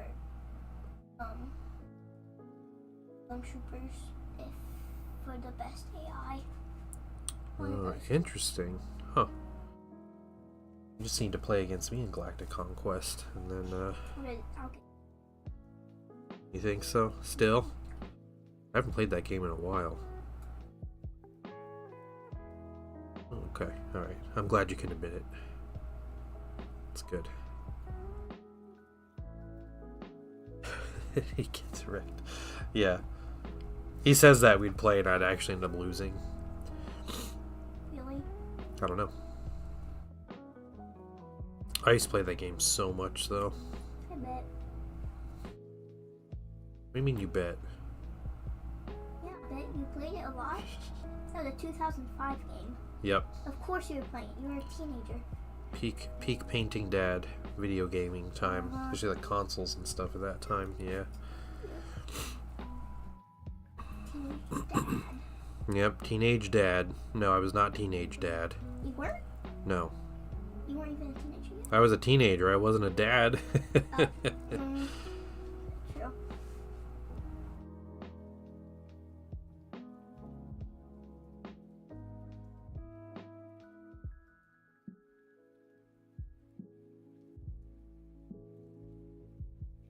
Reggie, you got a free evening now? Your D&D group canceled?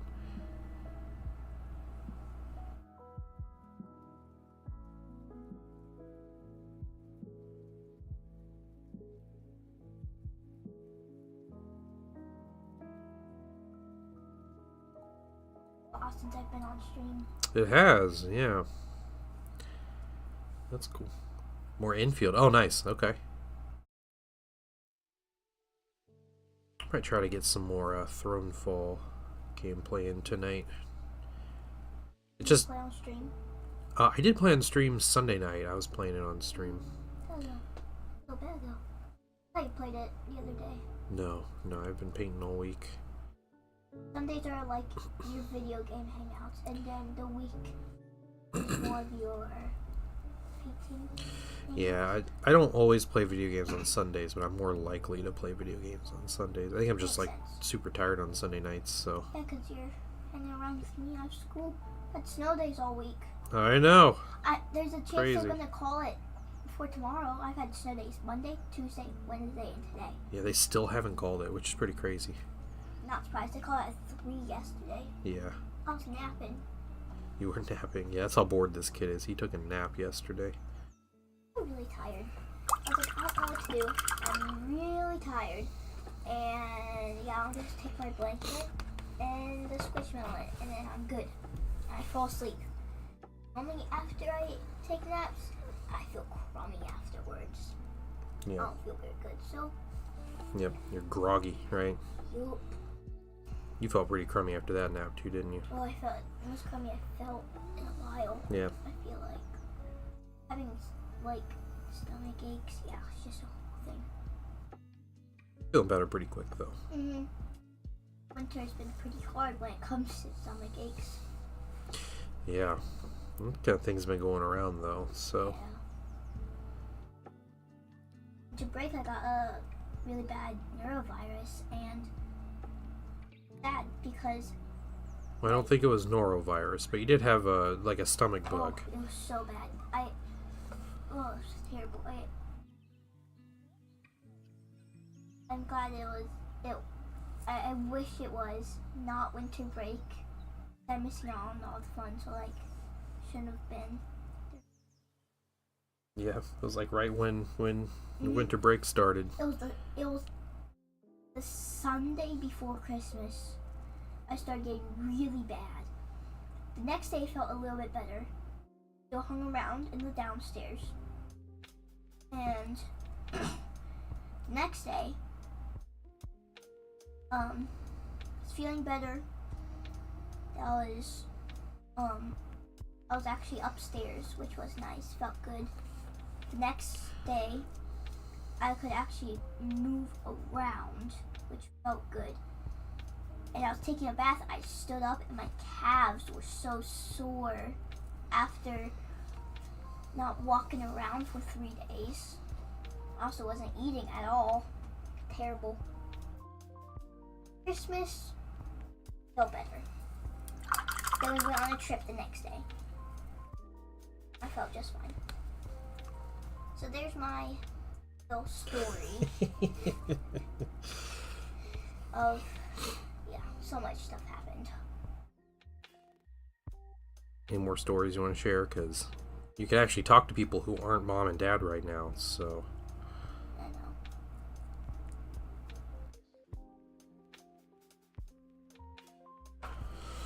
102 Edge highlighting. Yeah, what's up, Jose? How you doing? And Starlaser, welcome in. I'm just chilling and painting, and chilling with the painting son. Hey.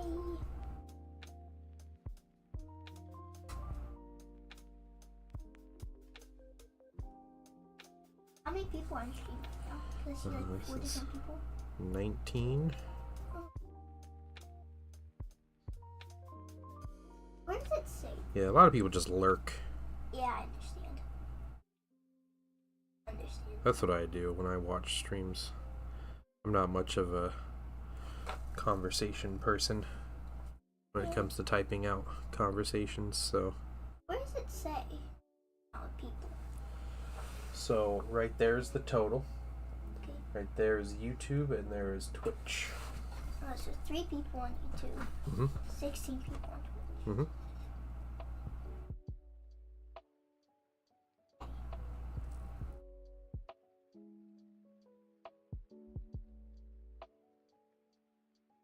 I wonder when Mama's gonna be back.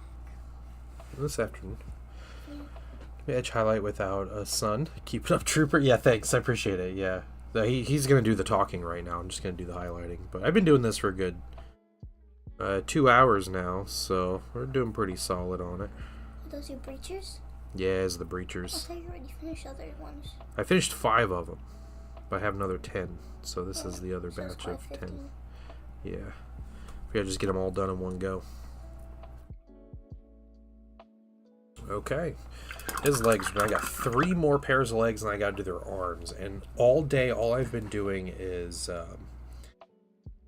highlighting the red. And I've been highlighting it with silver, so you can see the edge highlights of the silver of the red to make it look more metallic. He says his legs don't have it, and their arms don't have it. So, trying to get legs and arms done. And then this color will be done, and I'll be super happy with my progress today. Because I was expecting this to take me like 5 or 6 hours, to be honest. And I'm just kind of cruising through it. So, you got me on my way to play Battlefleet Gothic 2. Nice, nice. I had the first one, and I really liked it. My problem with that game, and the reason I never bought the second one, but it was way too like micro heavy. So like, you know, I feel like an old man and I can't micro in RTSs like that. And I'm too old to learn how to micro really well either, but I'm like, I don't know, smooth brain where I just want to watch the ships blow each other up, and you can't do that in that game. Like, all the ships have abilities, and like you're trying to go back and forth between them, do all the abilities and stuff. So I was never very good at the first one. The second one came out, and they talk about how they made bigger fleets, but they simplified what you do with each ship, so it's easier to command bigger fleets. And then I actually watched gameplay, and there's like one fewer ability on each ship, but then you have like 4 more ships on the board. Yeah. And so it's it seemed more micro intensive, but they looked really cool. The Dark Eldar fleets looked awesome and everything, but I try to keep up the typing so it counts you as present, because Twitch doesn't count an activity after a point. I think they do if the window is up. They count it as a view. So if it's like your active window, then it's counted. But if you click off the window and you're doing other things, it won't count it as like an active view. I did an experiment once with that, where I was messing around on someone's stream, like clicking off and clicking on, and you can actively see the number go up and down on the view counter.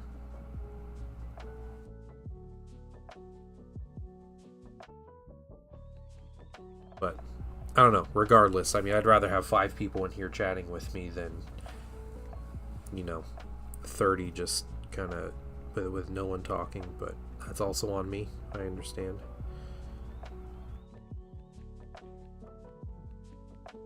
After streaming, I look up tutorials on how to properly play Factorio. Yeah.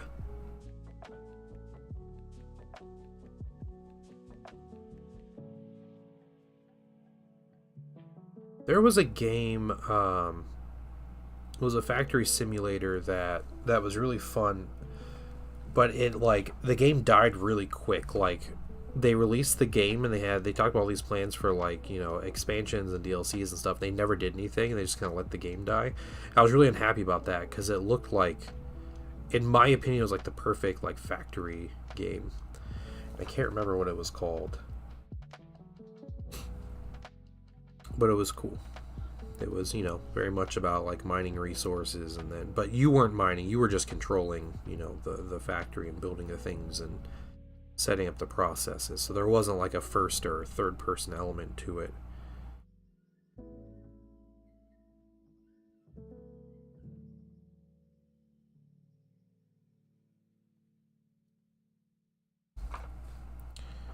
Micro Heavy, definitely. I love the design of the ships, the scale of things after playing Space Marine 2. Yeah. Oh, yeah, it's great. Yeah, the scale of the game is great. The look of it's fantastic. Like, I really like the Battlefleet Gothic, like, games and setting and everything. It's just, the games themselves are not for me. I can't do the Micro Heavy RTS games. I love, RTS games are my favorite genre of video games, but I can't do that. At this point, it's like turn-based strategy is probably my favorite. Trying to have your 2026 wrap be only simulators? Oh, okay. Dang. That is a very strange goal, but respectable.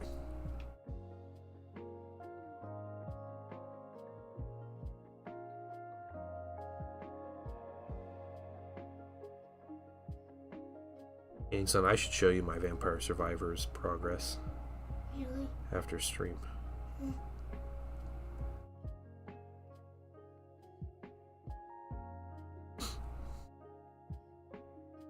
I got another unlock. I have Dark Arcanas now. Yeah, you told me that a little while ago. And so they're crazy good. But one of the unlocks I got, what I had to do, there's a certain character called Spaceman. Yeah, I saw him. And you have to get his cooldown down to negative 85%.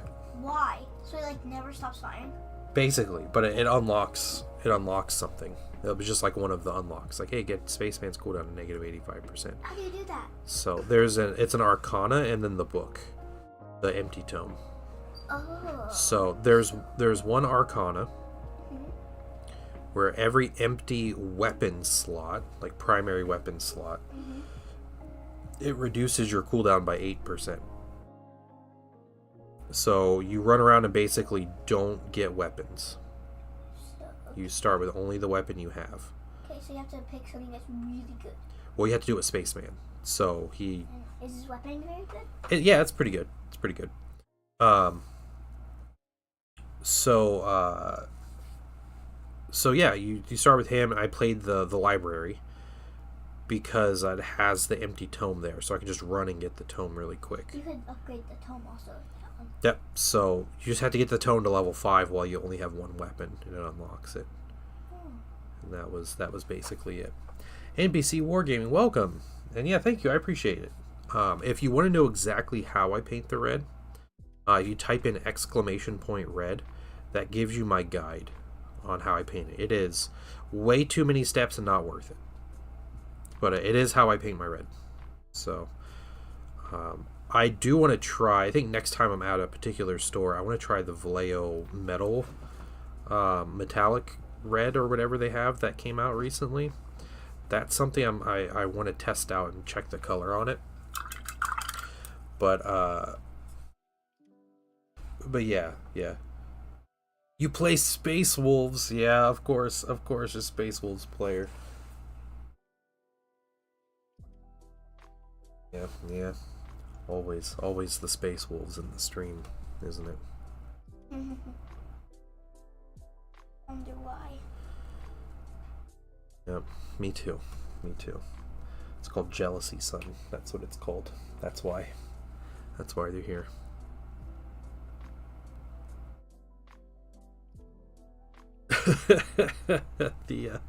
Oh no, the Space Wolf command.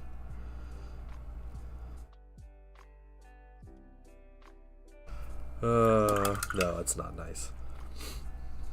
Hey, you know, I gotta say, NPC, as much as I hate Space Wolves, I know personally, I spill my meat on the way out. I know 2 Space Wolf players locally. One is one of my best friends, so like, you know, obviously he's a cool dude. And the other person I have played a couple times in like a local heresy group, and he is honestly one of the most enjoyable opponents that I've ever played against. And so, Space Wolves I hate. The people that play Space Wolves can be pretty cringe. Like that guy in particular howls when he rolls his dice. So, you know, not a fan of that. But I've had many enjoyable games against Space Wolves and the people playing Space Wolves. So. Because it's fun, because you actually play against the Thousand Suns main enemy. Yeah, it's like the match, right? I don't know. Would I feel better if the Space Wolf players were all jerks and everything? Maybe I would. Yeah, I would feel more justified, but that's not quite the experience I've had. The worst player you've played against was a Black Templar player. Mine was an Iron Hands player, and like I am forever like appalled by Iron Hands as a legion, mainly because that one person I played against. I only go as far as not showering 3 days before a scheduled match. Yeah. There's the Space Wolf. Yep.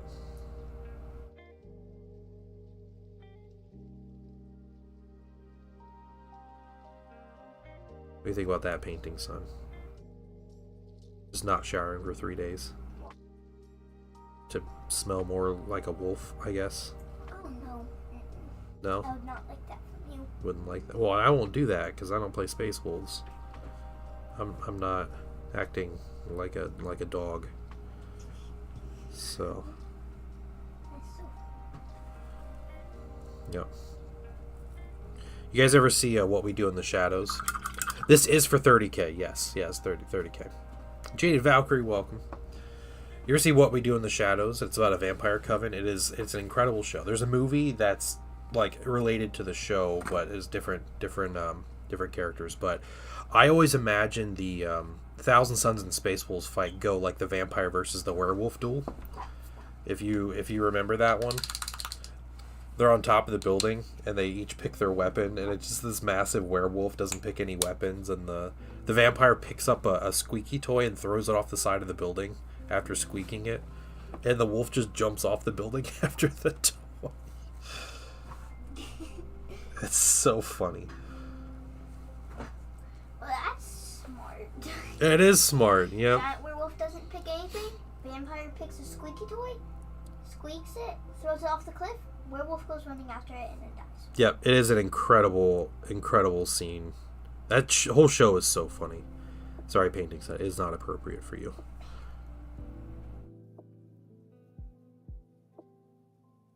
Model shaped on dice. Thank you, thank you. I have, yeah, we're about done.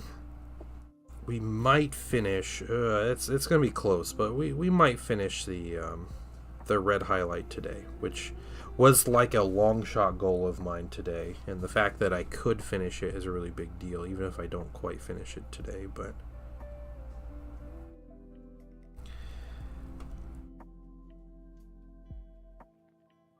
means there's a tiny chance that I'd have these done by Saturday, which I'd want to do because I'm heading up to the store on Saturday with my bingo card, and then I'll have extra minis to give them that they can stamp my bingo card. So, my hobby bingo.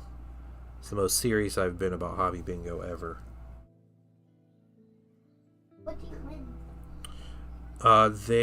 For every bingo that you get, you get a raffle entry for a gift card. What's a raffle? Raffle is like basically get like a ticket put in a jar, and they'll draw out a ticket, and if your number matches the ticket that was drawn, then you win.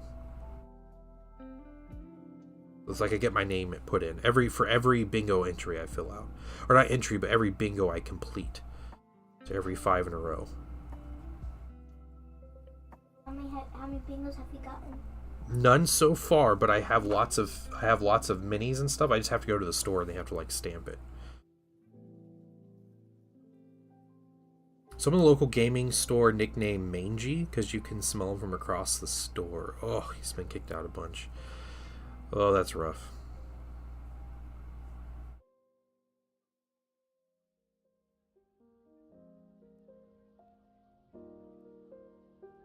Yeah, sometimes you just walk into the back room, right, and you just know. When you build miniatures, do you sub-assembly them? Very rarely. I do not often do like this guy's not sub-assembled, right? So I don't do it often. What's sub-assembly? Sub-assembly is where you assemble the mini, but you'll keep certain parts off to make it easier to paint. So like maybe keep the arms off the mini, or keep his head separate if you want to paint the head separately, or things like that. That's sub-assemblies. So you paint it in little sub-parts, so smaller parts, and then after it's painted, you put it together. So it's very rare that I do that. I'll do it with like Primarchs. I've painted four Primarchs, I think, and yeah, I've painted all those in sub-assemblies.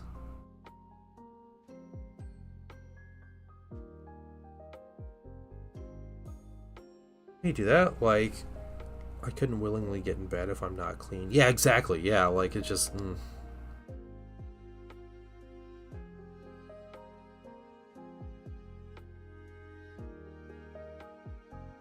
Some people just have different standards, I guess. You have both Magnus, right? No, I just have the Heresy Magnus. I'm honestly not a huge fan of the 40k Magnus mini. He was the first Primarch released in 40k, and it was he's kind of meh as far as a mini goes. I'm honestly like not as big a fan of Thousand Suns in 40k anyway.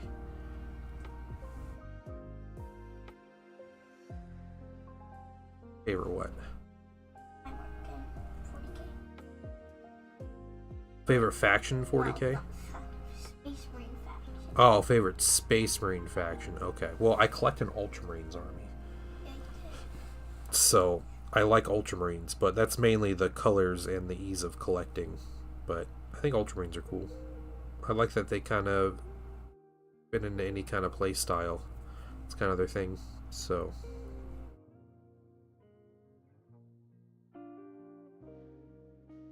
But I also like salamanders a lot. It's hard not to like salamanders, though. Like, salamanders are really cool. I love salamanders. Yeah. Mr. refuses to paint his salamanders. Yeah, I see you there. Good news. I'm at my base level of sick, just a touch of congestion, but that's nothing. Dang.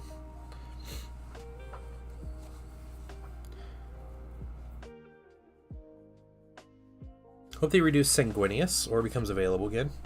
Yeah. I think, so, as far as Heresy goes, Horus Heresy goes, there's nothing else that's going to be released for Horus Heresy that's going to be released in resin. Really? So it's plastic from here on out. The last mini announced that was to be released in resin was that Iron Warriors like Warsmith or whatever it was. But Angron and Latara Seren really are the final resin minis to be released. So it's plastic from here on out, and I think plastic Primarchs are a pretty easy thing to start releasing for 30k. So I'm sure there will be restocks on resin Primarchs between now and then. So if you really want those, that's fine. But I do think, yeah, plastic Primarchs. I don't think they're that far away. I think this year we're going to see first plastic Primarch.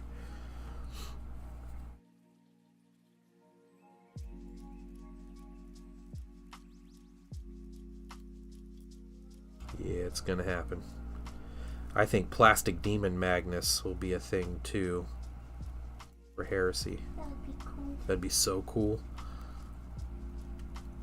And I generally like the Forge World Demon Primarchs better than the 40k ones, so I'm excited for that. Salamanders are too good for the Imperium. Yeah, they are. Yeah. Yeah, salamanders are the best. Flame, the only thing that's not faster than is tanks. Yeah. Yeah, so you won last year when that Iron Warriors model was announced. It was like May or April, maybe. A rumor went around that it was the final resin mini. That they're not doing any more resin minis after that one. And people were like, well, that's crazy. There's a ton of resin minis, and there's a ton they could still make. Well, since then, there have been exactly 0 new resin minis announced for Heresy. So we're pushing a year now of no resin minis announced. Like, okay, Angron was kind of weird because it took them like a year to come out or whatever, but there have been no resin minis announced after that Warsmith mini. And Games Workshop was putting out 1 or 2 minis a month, resin minis, before that Warsmith, as like just you know, like little like side minis and characters and stuff that they were putting out. But yeah, since there's been nothing for almost a year announced, no new resin minis. So the unfortunate thing is, it seems like that means kind of a slower release schedule for getting like all these characters and stuff. Like, we're not going to get as many of those, which is unfortunate because I like the, you know, the random characters and stuff that come out in the game. But getting plastic stuff and like moving on to full plastic is also really cool. That's kind of been the goal for GW for a very long time. It's like 2011 or something, so it's good to see that finally happening. All right, arms down on 2, guys. I think we're gonna finish these arms. I think we're gonna finish the highlights here. I have 36 minutes. I know. Don't keep track, please. That will stress me if you're keeping track.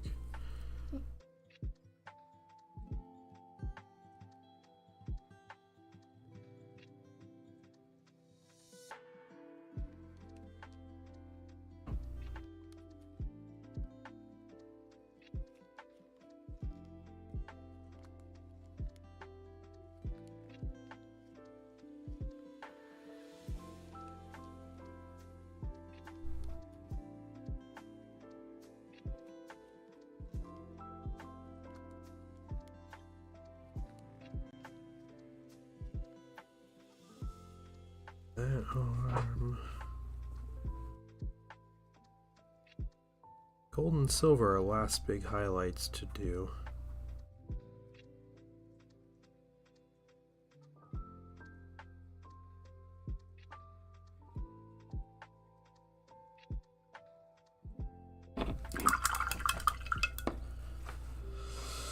It's good. It's good, good, good, good, good. We got little lenses and yeah, just like little things after that.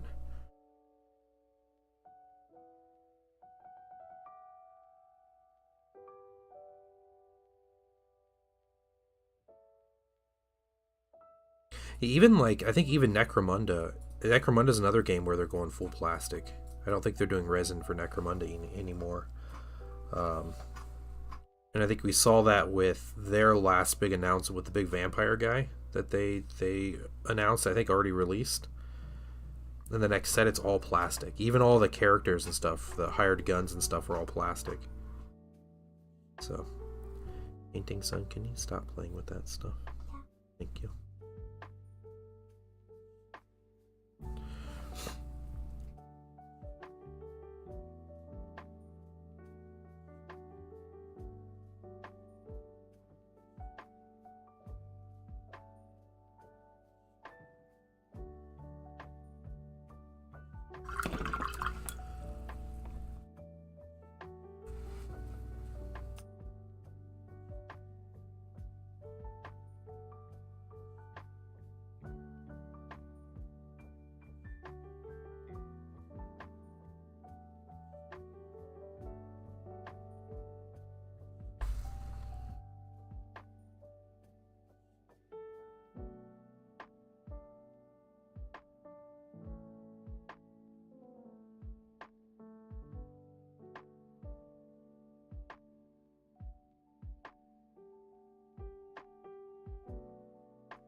Alright, we're halfway done.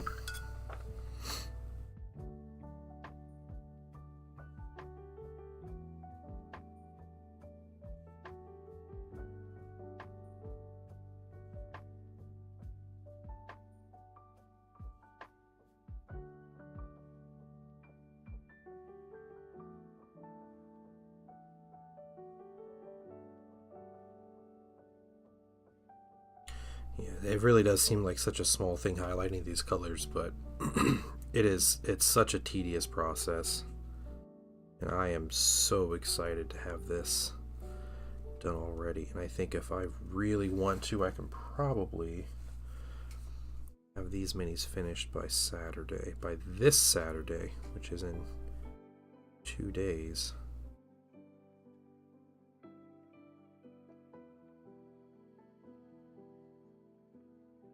And I can get my credit. That's what I need. I need my hobby bingo. That's what my hobby world revolves around right now. Hobby bingo. Because it's fun. And gift cards.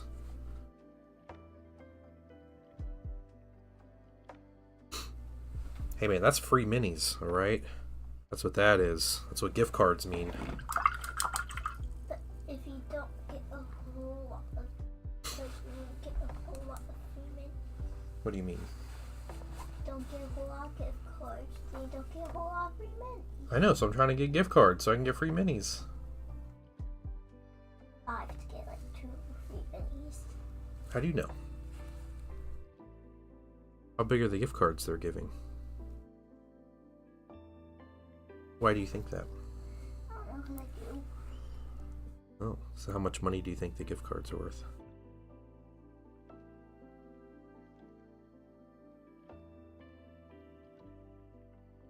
You're thinking $50 gift cards aren't very big gift cards?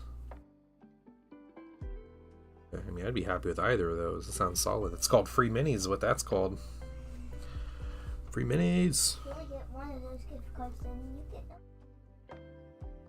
That is free minis, though. Okay, fine. I'll go spend the rest of your Christmas money on my not. minis. You better not. Absolutely what I'll do. You and this attitude. Mm-hmm. Yeah. Yeah. That's what I thought.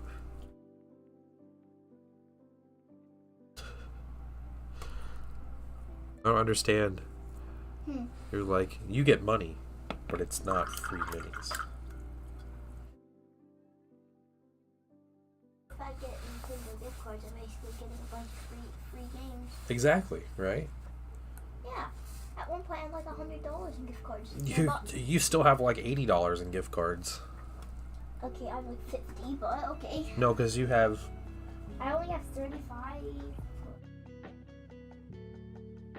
I thought you had like another $40 or something in your account. It's $6 to save that one. 6? No, there's way more than that, because we put a ton of money on your account and you ended up buying 2 $10 games, or it was $10 worth of games that you bought. Yeah, it was a $2 game and a $12 game. Yeah, you bought Plus tax. Heroes Hour and Vampire Survivors. And that would be plus tax. That would be like around $20 I spent. Yeah, you still had like $60 in that gift in your account. True. I mean, we can look it up, and then you got another $30. You right? 35. Yeah. Okay.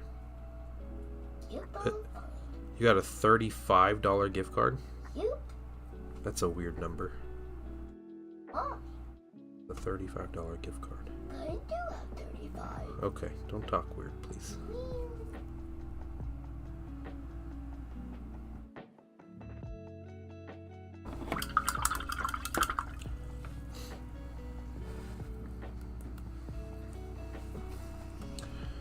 I think we're gonna finish this color. I got 3 more dudes to finish here, and then I think we're gonna call stream today. What? I'm gonna call it. Just 28 minutes.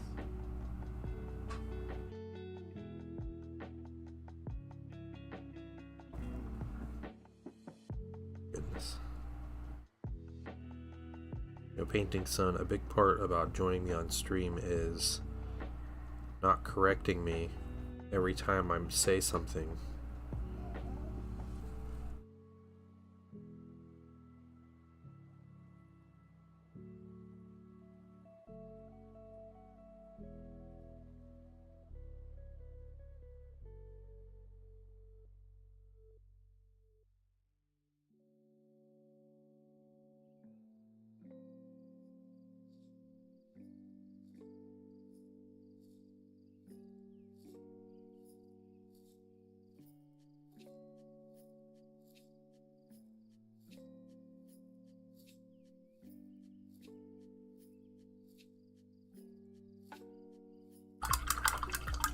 Over here.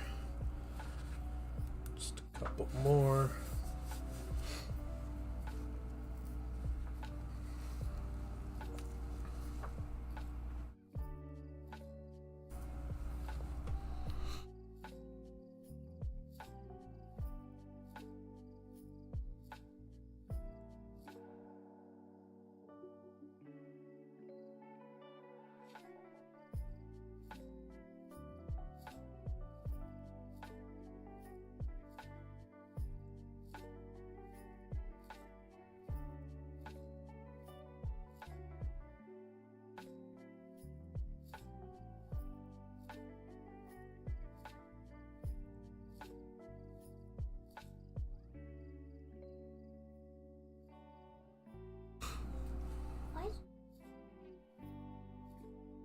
Pitch the box. I moved the box into a better, like one of those panda boxes. Oh, yeah. You still have those pizza box? I have a couple more. The dabbing pandas. Yeah. Yep. In Battlefront, Emperor Palpatine, you jump twice. And he literally And does he dabs. Yeah. What? Dabs. Seriously? Yeah, and then he's like high in the air and he keeps going up and you can make him go down. And he does like a dab. You're telling me Palpatine was dabbing in 2005? Yeah. It was way before it and- was and cool. His special ability, when you attack, after you jump twice, then you attack, like an explosion around you most of the time. It's just like he does like the dab, and then he like this big like Hulk punch to the ground, and then lightning's like a big. Well, that's cool. It's like a dab into Hulk lightning smash. You remember that match we played? You were playing as the Empire, I was playing as the Rebels. And I had Chewbacca, and I was going around, and we were both down to like one dude, and I was slaughtering you with Chewbacca. Slaughtering me? Yeah, and then what happened was you popped out of the AT-AT as Emperor Palpatine, and I didn't realize that Chewbacca is the one character in the game that has limited ammo. The one hero that just doesn't have unlimited ammo. And so I see him pop out. I'm waiting for him. I know he's coming. So he pops out and he runs after me. I'm like, oh yeah, I'll just blast you. That's fine. You're right there. And he doesn't deflect anything. Nope, gun was out of ammo. I had to stand there and just die. Yeah, we both down to one dude. I was at the Stormtrooper. I specifically remember what happened. And yeah, we were shooting. And it says, do you want to play as Emperor Palpatine? I pressed a button that made me say yes. And I spawned at the command post right there. It was the AT-AT because you can spawn there. So I spawned and I jumped down. Well, Dad, the Chewbacca also has like guided missiles, and he was out of those. He used them all. Tried to hit me with them earlier. So he was out of those. Didn't have a gonk around us. He has like 2 rounds left. Like 2 shots. Well, I go over trying to get him. He hits me. I'm like, uh-oh, I'm almost dead. Then he shoots me. Well, he tries to shoot me, but it's out of ammo. So I go over and kill him. So it's like, The end of the game. I win. I thought you were gonna win. And also when I spawned, I just barely died as the Stormtrooper. He like was just about to fire, and then they spawned as Emperor.